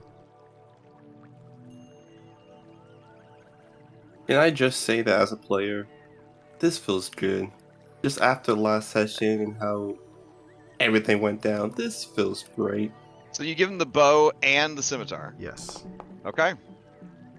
He should, and as you said, he's proficient in weapons, so he should be good with those. They're more. Alright. They probably are more natural to what he is capable of using. Hmm. I am definitely Let's going see. to subtly from the side use Cosmic Omens just to woe the frog and reduce 3 Okay, of his okay. rolls by a d6. Do you guys send a team to soften it up? God, we've learned our lesson. Negative. Negative. You're gonna. Oh my gosh. I you're have just an gonna idea. Okay. Um, Sure. Sorry. With your check, you guys know that this creature has 50% more health than the hippo had. oh So boy. it's yeah, it's a very Nothing we equal, find is gonna work for this kid. Ugh. Wait. That's not a lot when you think Also, about it. you're doing this while traveling, so you're like more than halfway there at this point. I know. Yeah. I've got Nothing we find is working. How Everything much- in this. I mean, the monster- hippo was you had it pretty low. The Pokemon was pretty low. You could. Yeah. It happens. Sometimes your Pokemon goes and gets a crit when you didn't need to get a crit. You know what I'm saying? Yeah. Like, How much of a time limit do I have on Sir Hiss? Because I can send Sir Hiss to go soften it up for a little oh bit. gosh, it's been hours since it's been Oh, has? Okay, never mind. 4+ hours. Yeah, each of these is representing like an hour of him going out and searching as you guys are traveling for an hour. Oh, so should I get a short rest then? No, Yeah, because you well, were no, we're moving. walking. Oh, my bad. If we are gonna have him fight the frog, I do have something left over from Guy that might help him. I have Fomorian stomach bile, which he was always trying to use, and if he gets swallowed, he could then dump it out, and it would count as ingesting it, and he would get the effect. Just very a niche item that would work in this instance. I'm just worried about getting swallowed because how would we get out? I don't want to cut through the thing. And we don't want to kill it, so once we're inside, we'd have to stay in there. We have to attack it from range with things that don't leave marks. It's getting tricky. I'm gonna be honest, I think we have this double-headed snake and this is gonna be enough, but Not for him, though. yeah, well, like, what if we just keep going? Like, what if we just... Aw, and he just doesn't find something. Yeah, Yeah. but like, what if we find, like, he's not gonna be able to kill this. He just isn't gonna be able to do it, and we're really stretching it thin on this deception. Like, they're bound to pick up on this eventually. Just use ranged spells that don't leave marks, and while we lead it away. Because I mean, how Medic. fast does this thing move? But like, I still make noise when I use spells, so it's like hard to be sure if I'm doing this stealthily and not. No, we do it away from them, and then like we Alright. were doing with the hippo. I mean, I'll But keep it the in mind people sliver. who can go the people who can go this time are different. Like none of us who are in melee can go because if we get swallowed, that's it. We're never getting out of that thing until it's dead. Because we can't cut through it. So it has to be people that can attack at range. And yeah, I'm happy to do that. Let's get on with it, I suppose. Okay. Well. Child, Oh, sorry. can I speak with the child for a moment I before will we be make ready. these rush decisions? I would be willing, and while that's happening, Orion's going to kind of speak with that idea of luring it again. I picked up something last night. I think it can assist us if we can lure it into an area where I can set up traps and it will soften it up. With your nature check, you know that the frog, it could be very easy to lure. Frogs will eat anything they can fit in their mouth. But they can be a little skittish. So if they don't think that they could win with an ambush predator move, they will probably just jump and swim away. So With your nature check, you know that a giant bullfrog has a very decent speed, and its standing leap lets it go another 30 feet. So it has a 30-foot long and 15-foot high without a running start jump. So this creature is very mobile, amphibious, but it's a pretty simple creature. It bite and swallow. It if just has a lot of hit points. Its armor class is super low. if it likes to eat things, then maybe we use the stomach bile, then we soften it up, and then it'll be a pretty easy target for this guy, and it'll be slower, won't be able to get away. Okay. But like, we need like a guy special. We need some meat to slather this stomach bile on. That will work. I will set up traps, and that will soften it up for this young one to finish off. Fair enough. Okay. So, my question then is, Layla, what questions were you asking of the young one? Well, I was just going to ask him. You are alone on this. Is this normal? Or normally do you have many children that go at once for this? Okay.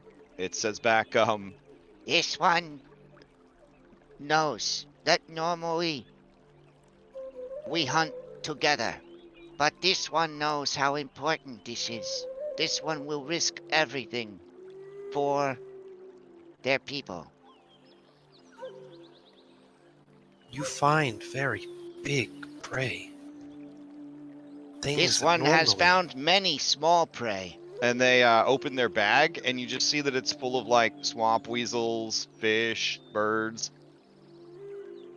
But Komodo says these too small. But this one has magic stick from Shaman. This one will aim magic stick and win. Strength of heroes in magic stick. And sword of metal. They are strong, but This one must be strong to save tribe. Komodo, Mm. is this... Why must this child do it alone if most children do not? There are no other young, old enough to do the hunt.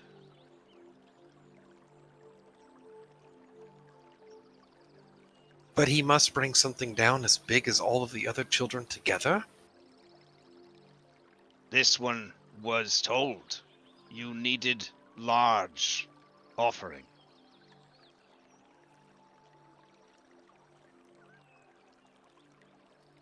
Is that no longer the case? This one has killed many things on the hunt, but none so grand as that.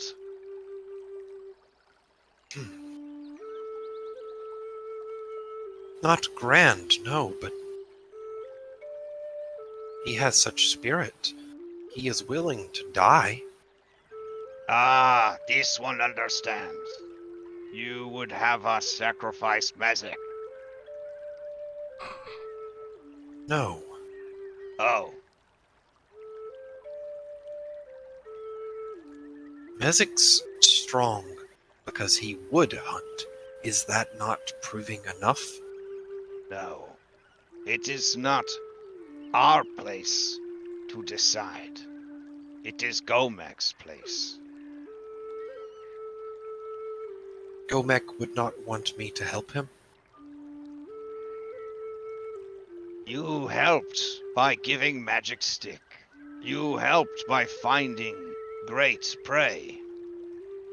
You help by deterring swamp hunters with great numbers. But the offering made must be killed by Mezek's hand. This one understands. You wish to offer this as well. This one will not stop you.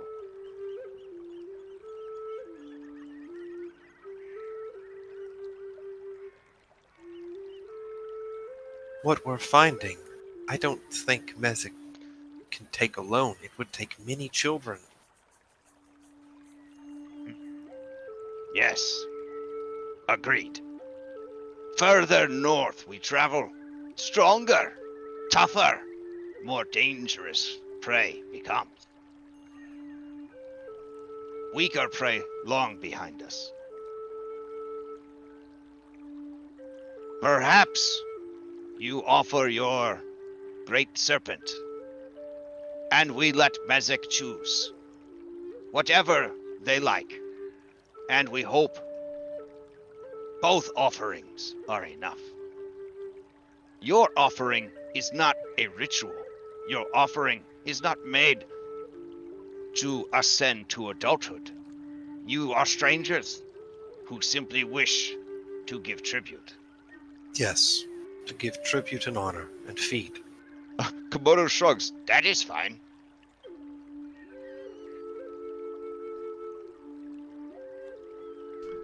Can Mezek kill? She'll just ask outright, can Mezek kill what we hurt for him? If we weaken something? No. Can we let him fight it alone after? Mezek must make the kill by themselves. From beginning to end. As they have. And he kind of gestures to Mezek's hunting satchel.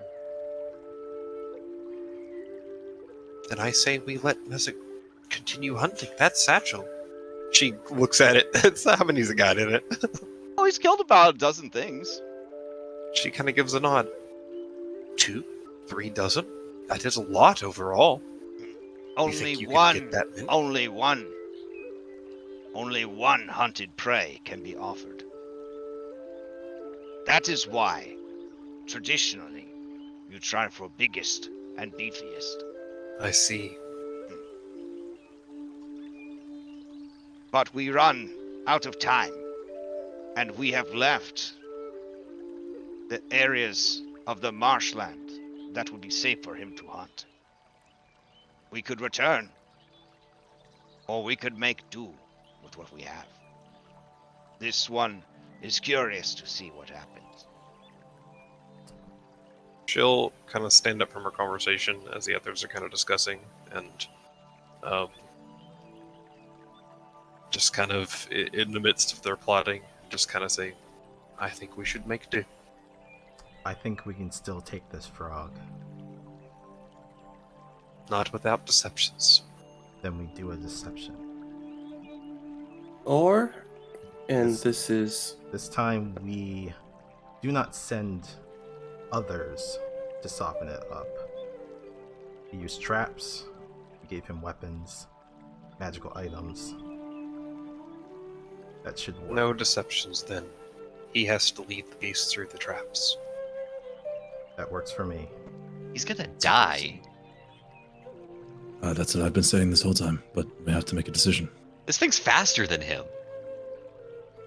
Everything we've seen is faster, stronger, and bigger than him. Yeah. That's not going to change. So we have to, do we let him, or do we just proceed without it? Well, And the it'll question, save us a lot of time if we just let him die and move on. the question becomes, does he die here or does he die against the Red Hand? We at least give him a chance to prove himself. Radriar and Layla, do you relay what you heard from them to everyone else? Or I'm assuming you do. There's been a free exchange of information. Lyle will at least most of it, yeah. Okay.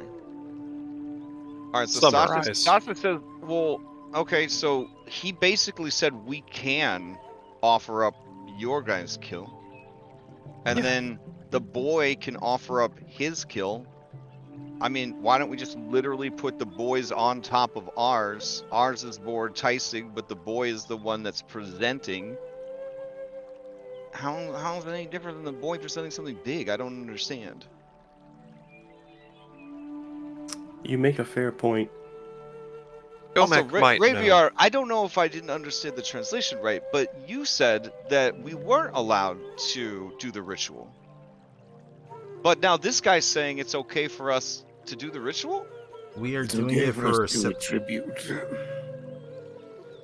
We're not allowed to do it to come to age, but we're apparently allowed to do it to feed. Yes, we are doing it for a different reason. So at this point, all we're Rafina really says, doing is no, deciding I if believe I believe it is that you are not doing the ritual at all. You are just strangers who left out meat. Correct. I saw this phenomenon when I was studying the village of Drellin's Ferry. People would bring out leftover foodstuffs, and they would offer them to the ducks. The end of Sweet Rolls Day. Mhm. The single tear coming out Right. of the pumpkin head. Yep. Yep. So here, I've got a bad idea, but might work. What if I give him a bomb and he gets eaten by the frog? That would kill him. Yeah, but if he kills the frog in the process, success. No, That because he would still has to just- present as a tribute. What do you We'll mean? shovel it up. We'll shovel it up. We'll put it in a really tasteful pile. He is dead. He can no longer present his tribute. Yes. But he succeeded. Oh my god. No. Wait. Let's. Okay. Let's back everything up for a moment. Our primary objective is to cure Gomek. This, us trying to prove Mezek, whatever, has nothing to do with that. That seems more like a side thing. Truth be No, told. the reason we chose to do that is because we have a suspicion Gomek won't just take our food, because that's exactly what happened to him when he got Yes. hurt. That's It the whole was- reason we're doing this. We're trying to legitimize it by doing the ritual of coming of age. So we have to do a deception. It's Yes. the only way I see this working. But we do not send people to assist. We set up traps, and we hope that Mezek can do this on his own. Are you Utilizing- like helping him set up traps? Because I feel like if we set up traps, that's the same. Orion is Oh, going... I know. You do what any good parent would do when they're trying to build somebody up. You basically do 99% of the work, but you keep praising them like they're doing it, when all they're really doing is just handing you the right tool when you ask for it, and you say, "Oh, you done it! You made a trap! Oh, wee lad, you're doing so good. I'm so proud of you." Yes. Orion agrees with this. Mm. And particularly, he is trying to use his 7th level ability that he just got, Primal Warding. He's Okay. able to make nearly invisible traps. That's great. That deals some damage. And I can create 3 of these, so a total of 12d8 damage. If Mezek is able to lead this creature through these different traps, it will weaken it. He can dump out an 8th level magic missile, and then he can finish it off on his own. Okay, so I'm just guessing, but I'm gonna assume. I'm sorry if this is too meta, but it's got like 60 hit points probably. Like if it was 50% more than Hippo. This is just So- softening it up. Just keep that in mind. Like we gotta get through a lot. Uh-huh. Yeah, the problem is we're only going to get one of these traps off because the first one will blind it. If it continues chasing Mezek, thinking it is prey. Sasha says, wait, what if Komodo got distracted during the fight and didn't see that we were helping him? I love where your head's at, Sasha. I feel like Mezek is going to be fighting for his life, so he's probably not going to notice or care where, like, I don't know, a couple of spells come in here and there. It's the Komodo that we got to watch out for. He's the one that's enforcing everything. Rafina looks scandalized. That could work. I feel like even the kid is gonna recognize what's happening and not. They're very like, kind of like surface level creatures. I feel like it will feel shame if it knows. Well, a creature has to make an intelligence investigation check to even notice that the trap is there, so... Okay. He does I think the this. trap's a good idea Yeah, sure. because you can also make it so that he doesn't trigger it, which is fantastic. Correct. It's really good. I can choose who it will affect. Okay. Let's just do a plan. I like the trap plan. Okay. So currently the equipment that he has is Umegs gave him a shield. He has a masterwork bow and a masterwork scimitar and a wand of magic missiles. Do you want to pimp this kid's loadout any more than that? Do you want to Armor, question mark? offer blessings of support and encouragement to him? Don't die. Can he wear lamellar armor? I don't know. Are Gerard and Minette able to give him a good meal before he goes off on Oh this? yeah, sack lunch. Hell Yeah, yeah. sure. They'll give him a sack lunch. Give him Okay, some temp HP. somebody roll for his sack lunch. Only I'll put roll Tanlin's for it. spiked armor on him. Like the old set he had. If he got eaten, he would have spikes on him. It's perfect.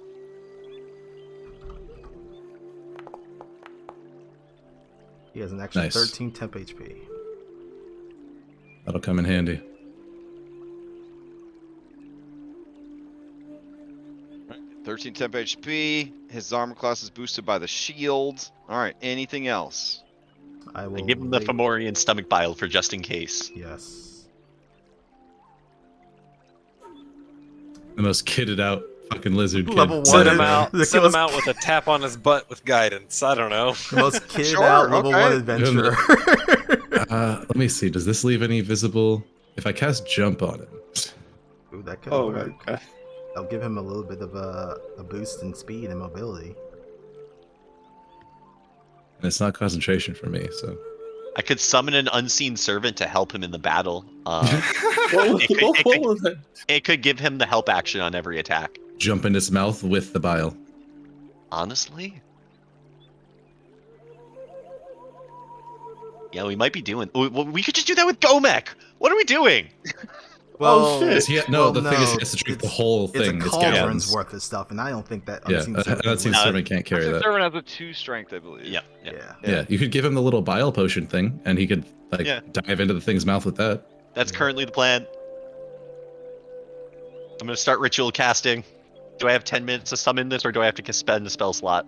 I mean, ask Ranger, Park Ranger Jert Jert? if Why have we got, what? Do I have 10 minutes to cast this spell, or do I need to cast a spell slot? I think we have time. We're wasting hours at this point, so Yeah, it's 10 minutes. let's. All right. I'm gonna go talk with Sasha and see how she can distract him. And Orion Sasha, will what's your start plan? setting out traps to help this. It doesn't say anything that I can't stack them on top of one of another. How long does Sasha, it take? Sasha says to you, Jert, you've already proven over and over again that you're a master of the wilderness and that you're not good at lying. So you just tell him that there's a bigger monster coming from the south, and some of us have to go and divert it, or it will interfere with the hunt. And then we just go that way, and then he's not there to watch in case, any cheating happens. Yeah, we tell him that Huh? the herd of hippos is chasing us. Let's go. Oh, yeah. I mean, I would never believe that, but these guys and deception. So yeah, let's try it. Okay. All right, I'm going to use Razor. Umegs is torn between watching you guys deliver a deception to this bodybuilder lizard folk wrestler, or seeing whether or not this child is eaten alive. So he doesn't know which spectacle would be worth his time. So he's definitely having a crisis right now.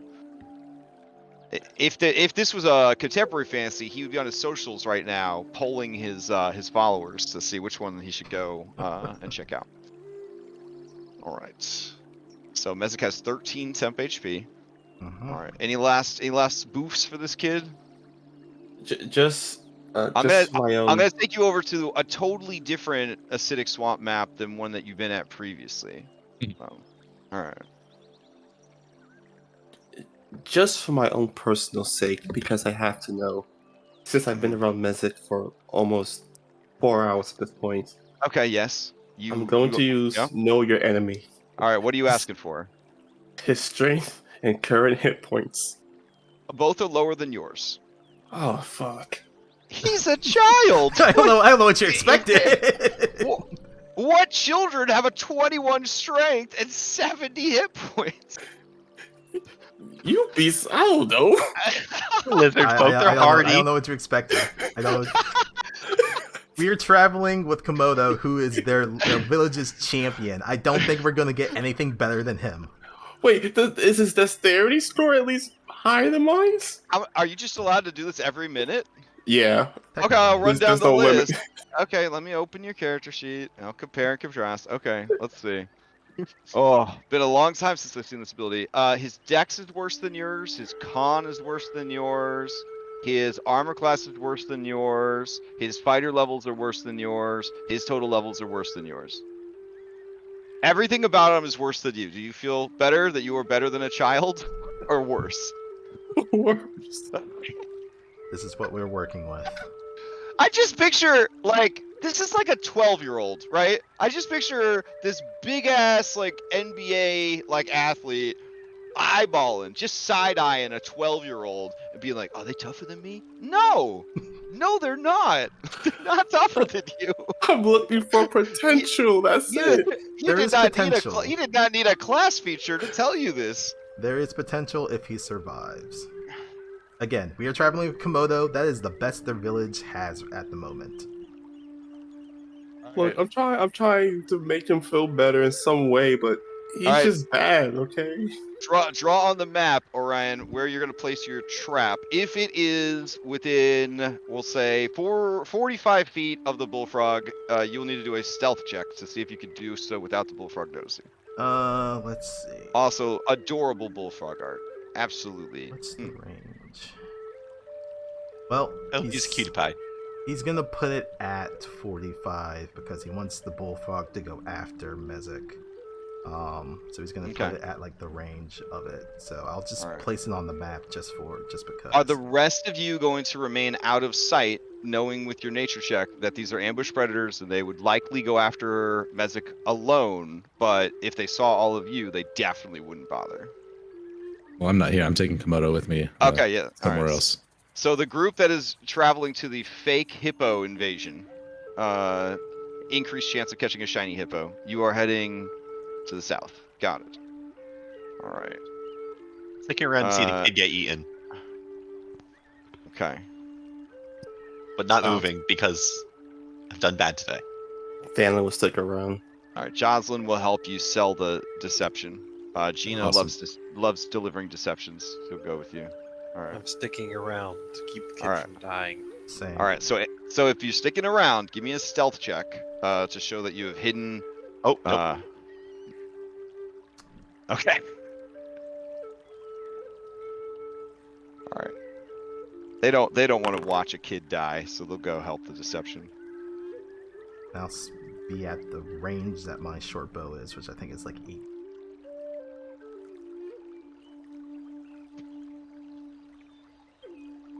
Alrighty. Alright, Thanlin. A lot of people lose track of you. You're getting good at this. And you're sure if your allies couldn't see you, it can't see you. Orion, do your typical good stuff. Layla, it's alright. You seems fine. Anyone else sticking around, or am I to assume anyone that did not roll has left? So the only people that can help this kid cheat on his life exam are Layla, Thanlin, and Orion. Is that correct? So Claude's not sticking around either. Claude's gonna go hunt the hippo outbreak. Claude will be. It'd be strange. I'll give him a stealth roll.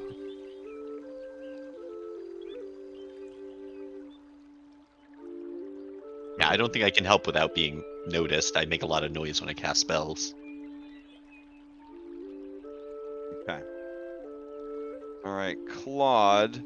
Fortunately, this is a group check. So Claude is pretty obvious. You see how obvious he is, Orion, and you kind of start to cover him. Shoot him back. Yeah, chew him back, cover him with leaves, that kind of thing. Umegs is going to stick around. I'll roll his stealth check real quick. That ain't great. All right. He's smoking a pipe. He's not trying hard at all to hide. If you want to make him leave, he'll leave. Oh man, but he's... go get it, go. All right. Rafina will go with the others. She doesn't want to watch this kid get killed either.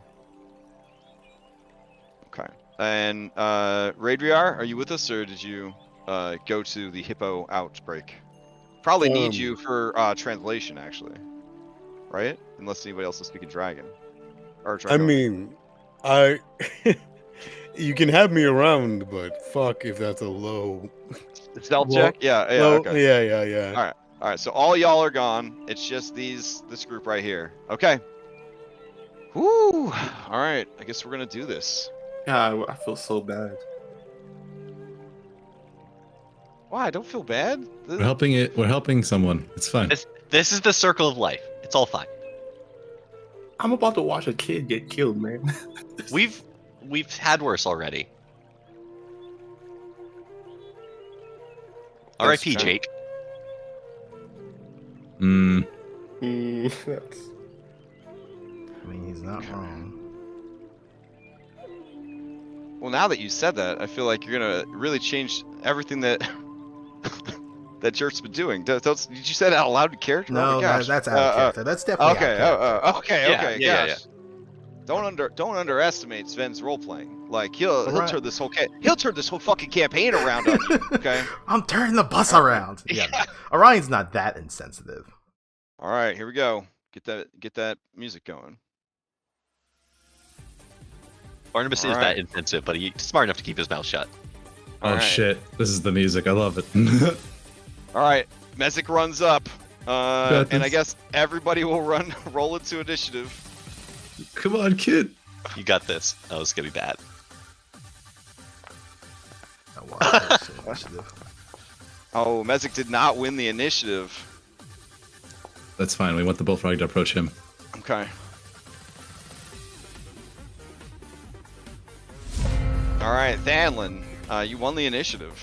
What do you do? You are currently hidden. I can't hold a bonus action as an action, right? Or no, I can't do that, right? Cannot hold a bonus action. Nope. Ah, shit. To yours, mine, and Mike Merle's great despair, you cannot. So.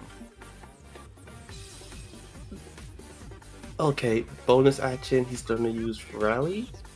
Wait, no, that won't do anything. Never mind. He already just has gets, some like- temp HP. Probably do that afterwards. Oh The my god. battlefield. This is great. Yeah, he'll pass to Layla. Full fucking stadium. Seriously? Man. Layla's just gonna stealth walk a little bit. That's it. Okay. Just Yeah, read them this on kid- from behind. If this kid lives though, like him and Komodo definitely got to be on the B team. Yes. Passing it on to the damn kid. Oh, okay. Pass it to the bullfrog. Really? Okay. Oh, Because we all want it right. to get Sweet. closer, and he won't really be able to kind of do anything. Okay. Right. But the kid can open up with magic, so I'm passing it to the kid. All right. Pass it to the kid. All right. Okay. All right, you pass to the kid. The kid is going to ready the stick of magic given to him by the scarred, scaleless shaman of the swamp. He holds out the stick like a young Harry Potter character, and readies the words of power that were taught to him. All right, he's going to use it after the creature. You told him. Did you tell him about the trap or no? Yes. Okay. Then he is going to use it after the trap that he helped build. He Yes. made it himself, basically. That's what. He made yeah. the traps with what he was able Absolutely. to. I used invisible primal magic to enhance it. Yeah, what and then he there's a quick camera cut to a flashback of you building the trap, and Umeg's just pantomiming like his shock and surprise at what an amazing job he did with the trap. And even though they don't speak the same language, the child fell for the deception because he is desperate for the praise of elders. All right, the Froggo is going to leap forward and triggers the trap. Okay. So I will post the thing again. Primal warding. I guess it needs to make an investigation check to even see it. Okay. DC is let's 14. Ew, it got a 12. That's pretty good for him. No, he doesn't see it. Okay. Okay. Then I place 3 right on top of each other, so I need him to Oh make... my god! Is that allowed? It doesn't say anything that I can't place them right on top of each other.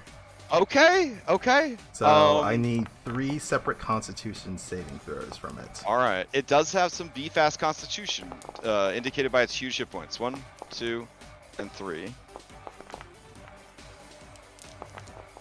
All right, 20 on the first, 6 on the second, 20 on the third. Okay, so it would take half damage if it succeeds, but it did Okay. fail one of them, so it is blinded. It looks like the beefiest one too. Yeah, So it takes 26 points. What kind of damage is this? this is force damage. Oh my god. Okay. It is already bloodied. And blind. Hell yeah. And we know he's a kid, so I went ahead and just prepped the max magic missile because we know he's gonna fire it. You gonna roll it? Okay, yeah. He's gonna go ahead. full salvo it. You Oh, know yeah. he is. Oh, He's a he fucking is, kid. Yeah. There you go. Oh my 36 God. damage. Let me see if it breaks. It doesn't break. 36 force damage. All right. Like a scene from a fucking anime, the kid holds it out. What are the magic words for this wand? I've never asked you guys. What are the magic words for this wand? Well, I mean, it was guys. He has to tell us. The guy. What were the magic words for the wand of magic missiles? Oh, the wise.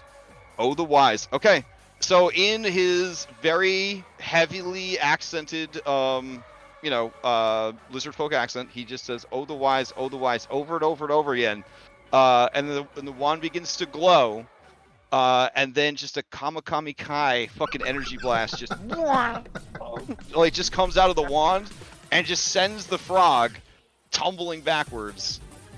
Fucking dead. All 77 hit points gone. Yes. And he dealt the final blow. That is the key. Drellin has the BT contract out and ready. All right. All right. He lets out a triumphant, high-pitched croak and hiss of victory that is heard by Komodo to the south. The camera cuts to the other group, and Komodo says, "You, great hunter, you say many swamp hippopotamus come. I hear them as well. Jer, give me a survival check. Oh, God. Anyone else on this expedition, give me a perception check. Minimum 10. Okay. I was gonna say Jared. Ryan joins Mezek in a roar. Perhaps the universe is trying to teach you a lesson, Jert. But you squint, and off in the distance, Oh, you my see God. 19 hippopotami searching for the murderer of their friend. Ah, All this right. is the best session ever. Well, He this looks is to Barnabas and he says, they've come for you. And they're gonna trace us across the veil. Everywhere we go, hippos will be in our wake. Well, listen, A5E's available to everybody, okay? That's all I'm gonna fuck. say. They've got an A5E Super Ranger hippo? We're fucked. You look over and the camera cuts to the hippos, and there's one hippo that looks way cooler and has much longer legs than the other hippos. And it occasionally stops and licks the ground and sniffs the air, and it turns to the other hippos. And you can't understand this, but because this is a meta cutscene, you read the subtitles, and it says, "The killer came this way. It's headed north. If we hurry, we can catch them when they go to rest for the night." And the other hippos say, but, Bert, we're tired. And then the cool hippo says, "Stop being a baby. One of our own was murdered. We cannot let that stand. Continue." You know, what'd be funny if that hippo was a GIF. Is that hippo a GIF? Just standing on two legs. Oh, With a shotgun. oh yeah. Yeah, he's got the fucking shotgun and everything. oh, Yeah, I'm telling you. Oh my fucking God. All right, so Komodo says, "How many are there, Great Hunter? Where should we make our stand?" There's 19 of them. As you say that, you guys hear the cry off in the distance, and Komodo says, "Huh! We must hurry! We must see what happened!" And he begins to rush back towards the scene of the hunt, of Mezek's hunt. As we leave, I'd use magical tinkering to change my smell. Okay. All my articles of clothing. I'm using all 4 magical tinkers to make different smells. Later in a cutscene of Heroes and Hippos, Bert's player reminds the DM, "Well, it doesn't really matter if they change their scent because I can track them unerringly as long as we're on the same For page." 7 days. Oh Yeah, my 7 days. Yeah. Hold on, the same plane of existence, you say? We need to long rest. Oh my Alright. god. Orion is Before celebrating I- with Mezek and is rowing along with him. I just have to ask, if by some miracle, would those hippos be on an encounter roll? Just saying. I'm sure we're gonna actually have to deal with them at some point. If we, I if we hope stick they're around the on black every- fins, maybe. I hope they're on every encounter roll for the rest of the game. I hope Just they have get to just have to evade them for 7 days. It's fine. You'll be fine. You are definitely a superior ranger to Bert. Okay. All right. They track us all the way to Brindle. Yeah. Yep. This is so Ugh. messed up. They join the Red Hand. We're gonna lead them right to the Stellaria Star Singer. It's gonna be great. Don't give a bad idea. Alright, so their group comes back and sees that Mezek is victorious in his Alright. hunt. All right. Komodo looks around, and he says, What? Mezek, you have succeeded. and Mezek says, This one was successful. The traps I built myself damaged the creature greatly and blinded it. Then I used the magic of the shaman staff to blast it. This one is proud. Has this one made you proud, Komodo? and Komodo looks down at him, and it's very much like Kratos looking at his shitty little kid, and he looks down at him, and you see one tear roll down Komodo's face, and he said, You did an acceptable job. and he turns away because he's got real bad allergies right now. Orion will raise Yeah. Mezek's hand like the victor in the prize fighting Mhm. ring or wrestler. And the winner is Mezek. Hi. He's making a happy gator face. Do you want to terrify him into unconsciousness, Raid VR, or are you good? No, it just gives him an eye from the distance. Gives him a very, very slight nod. Okay. Now Mezek insists on transporting his kill himself.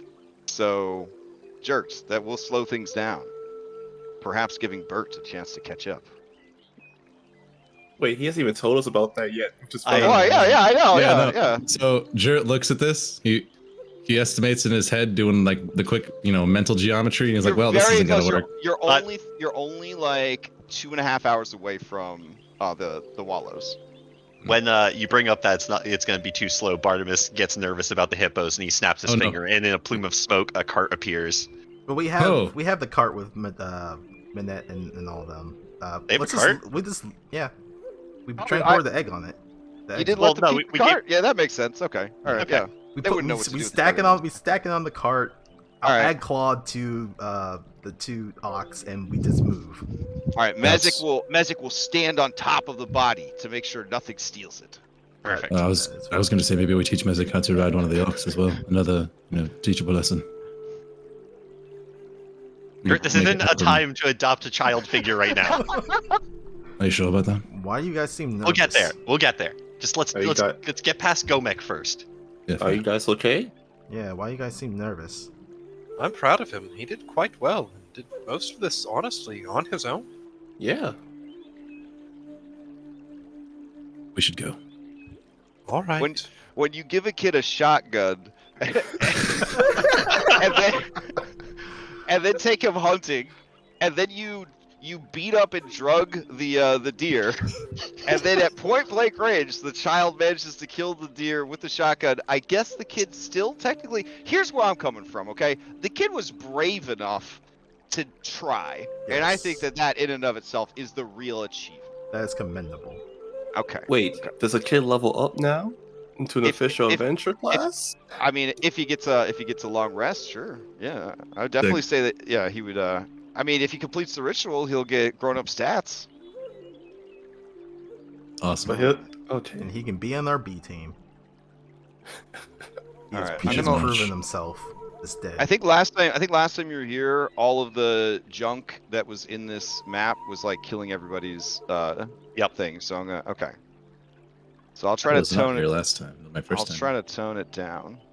All right. I guess Orion will go over to Layla and ask her, do you have a way of contacting the witch? Since we are ready. No. I mean, the witch gave you the instructions. He eats all of it. Oh, okay. So we have the cauldron with us. I just wanted to clarify Yes. that. Yeah, you've been carrying around a Yes. barrel of this stuff the whole time. Okay. Yeah. I wasn't sure if it was still like a her thing and she was gonna like teleport in with it or whatever. Oh no, I didn't make a big deal about it because you had the cart like Okay. this whole time. Cool. Because you've been yeah. All right. Let's see. Bring you guys over here. Let me grab your snick.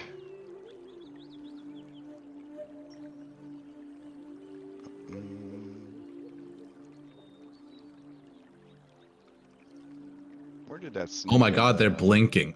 Yeah. I didn't notice that last time. These things were That's unsettling. terrifying. We didn't do anything. We literally never saw them do anything. We tried to hit them like 4 times, and we missed every time. I'm sorry. Oh my god, they are I blinking. participated in that. It's not you alone. That's terrifying. Yeah, they use Yeah. some fucked up stuff on this area.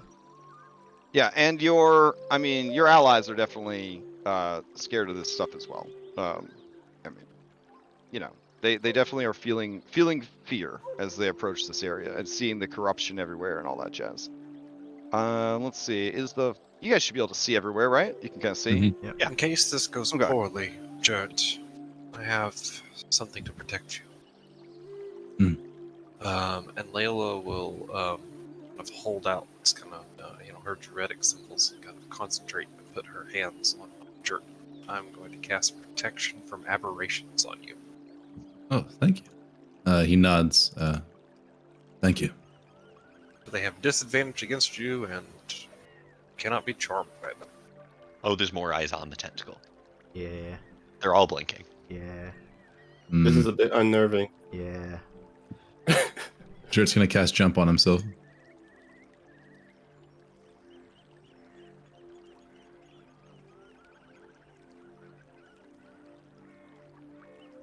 Layla, how familiar are you with things like this?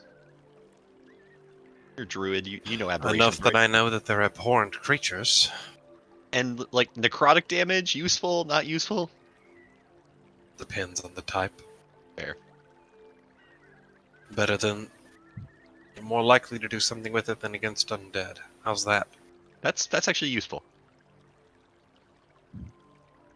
Okay, yeah. A general sense of corruption hangs in the air, and these horrible, like fat puffs of what look like kind of a purplish, blackish pollen, kind of float in the air as well.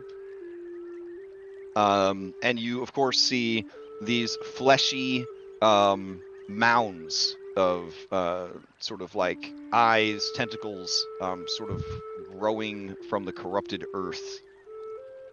They all sort of turn to face you guys. Well, they don't really need to turn, but you know what I mean. The larger eyes kind of turn to examine you as you are approaching. Can you ask Komodo how close we need to get? Should we eliminate these foes before we allow him to present his offering? No. Komodo says, This one does not know. This one has only heard of such corruptions. This one has stayed with the Great Elder to protect settlement. But you've done this ritual before. How close does he need to get? kind of points to the wood that goes out to that central island, and he says, There. That is where. So then it looks like we'll have to deal with at least one of them. Aren't we under the effects of water walk? yeah, you are. Yeah. Can did these things attack you the last time you guys were here? I was not here for No. that session. They didn't. How close did Just you get? observed. Oh, Ryan got pretty close. You got within 30 feet or so, right? Yeah, to try and throw a fire thing on it. Okay, so then yeah, we can just walk across here. I mean, we can. Yes, I'll make sure that we're re-upping water walk and we still have water breathing, so. Oh, we're all going over there. We have to present ours as well. But Mezek needs to take the spotlight. I don't love going over water. So Komodo puts a claw up, a hand up, and says, "Wait. For ritual to seem enticing, trustworthy, perhaps no outsiders should approach. Great plan. Snake was good offering. Perhaps when you have healed, you may give. For now, Mezek has great offering. And delicious. He has been eyeballing that frog. It look real tasty. That sounds fine. We just need to put this barrel inside of the frog, and I guess you and you and Mezek can bring it over to where it needs to go. I mean, full disclosure, did you prep the frog before you came to the giant eyeball stalks, or are you literally doing it in view of the giant eyeball stalks? No, if his intention is to send Mezek by himself, then we need to prep it beforehand. Okay. Okay. All right. Yeah, you had hours of travel before. Because up to this point, I was under the impression we were going to do it at the same time, but that makes sense. Yeah, I think that he would kind of rethink it. Like, he thought your idea was good when he was trying to save the kid's life by saying maybe he could just put forward one of his small ones. But then when you heartless bastards were like, no, he has to kill something big, Komodo was just like, oh well, okay. So, yeah. What do you mean? He literally said nothing he'd killed was good enough. That's not our fault.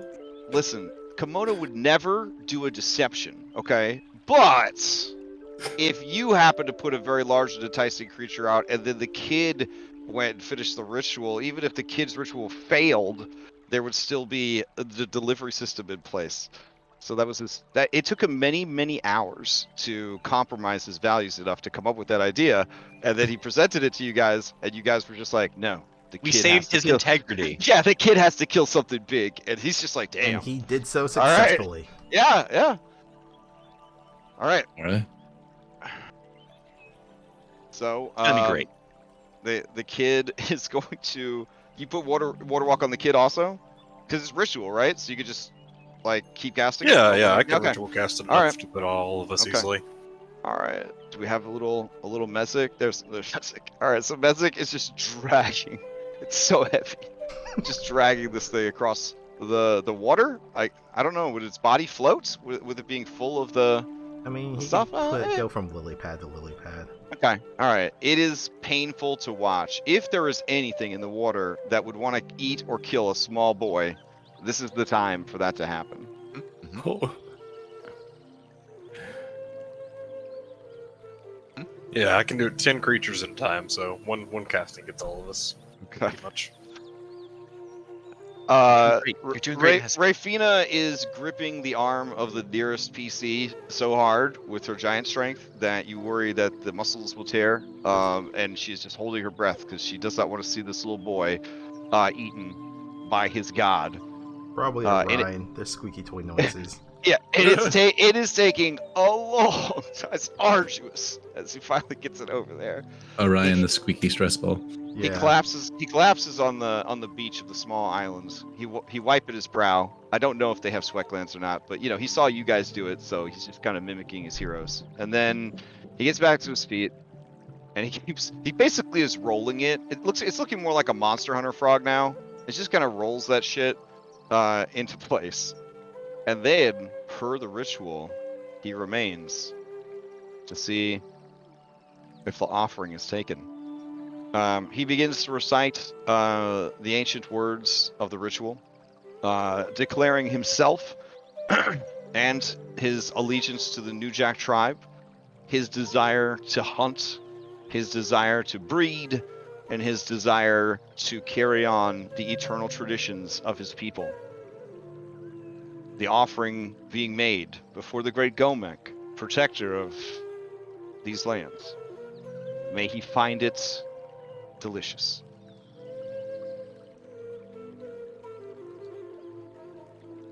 And he does so in his adorable small lizard man voice. And you see a few bubbles rise up from the water as something massive, maybe 35 feet across. begins making its way through the water towards them. And then they wanted to kill it. The lily pad starts to be moved out of the way as something massive and obscene rises from the water. This is not a crocodile, though I guess at one time it may have been. This creature is alien and unnatural. Layla, your heart breaks to see such a beautiful creature, a spirit of the natural world, corrupted into such a horrible aberration. Huh. Yeah. Are we absolutely sure we don't want to fight that? Uh-huh. We want it as a friend. And that is where we'll end the session for the week. Perf. Okay. That's scary. Oof. Oh, he has big art too. Let's see. There we go. Mhm. You That's know what? terrifying. I could have gone my whole life without seeing that. Oh man, I love that's it. terrible. Yeah, we should not fight that thing. Yeah, we want this thing on our side. Look at it. It's an abomination. Oh, Mezek, you It poor, won't be poor once he soul. takes the medicine. Yeah. Oh, we're really banking a lot that says it's gonna walk over the carcass of the frog and eat Mezek. Well, I'm thinking that. I mean, it's possible it could do both, but Very easily. we will find out what he decides to do next week, I guess. So, all right. Quick announcement. By the way, amazing job today, guys. It was a nice palate cleanser from all the crazy beatdown fighting we've been doing. So it was very Oh, nice. thank God. Yeah, it was very nice to get some laughs in amongst all this tense stuff that's happening. So, announcements. Tomorrow morning, Curse of Strahd Daybreak continues. I'm very excited about this campaign. I look forward to each and every session. The players have indomitable will that has yet to be broken, thank goodness. And things are starting to look up for them. Maybe? I don't know. So we'll find out about that tomorrow morning. Tomorrow night, Mythic Odyssey, they have reached the Isle of the Fates. One of my favorite parts of the adventure. So might be a fun one to watch live, but you know, VOD will be up or whatevs. And then Monday night we've got Odyssey of the Dragonlords Prime, the post game. Can't tell you anything about it, but I will tell you that in all the D&D that I've run, we left off on maybe the biggest cliffhanger of all time that we've ever had in a game last week. So, gosh, gonna be a pretty exciting session. Tuesday, Dom starts Cyberpunk in this RPG revolution that we've all been forced into. Might be a good time to check out a new system, see it played. They're doing a session 0, and then when that's over, they will start the campaign. So it's kind of like it's kind of session 1. It's kind of session 1. It's also session 0, sort of like what we did with Red Hand. And then Wednesday, Monster Hunter continues. We only have 2 quests left in the campaign. I'm speaking a bit overconfidently because we are in the middle of a fight, but I think we have that handled. we're doing so good in our fight. What could possibly go wrong? And then Thursday, Curse of Strahd Nightfall continues, and Friday, Rime of the Frost Maiden with Orpheus continues. So we'll be back here next Saturday to find out what happens with you guys, Gomek, the Lizard folks, and I guess wrap up this arc of the campaign.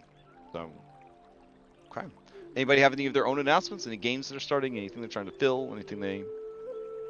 Any love confessions? Any off the chest? Anything like that? So, everybody good? Okay, great. Sounds good. I hope everybody enjoys the rest of their weekend, and I'll see you guys around the Discord.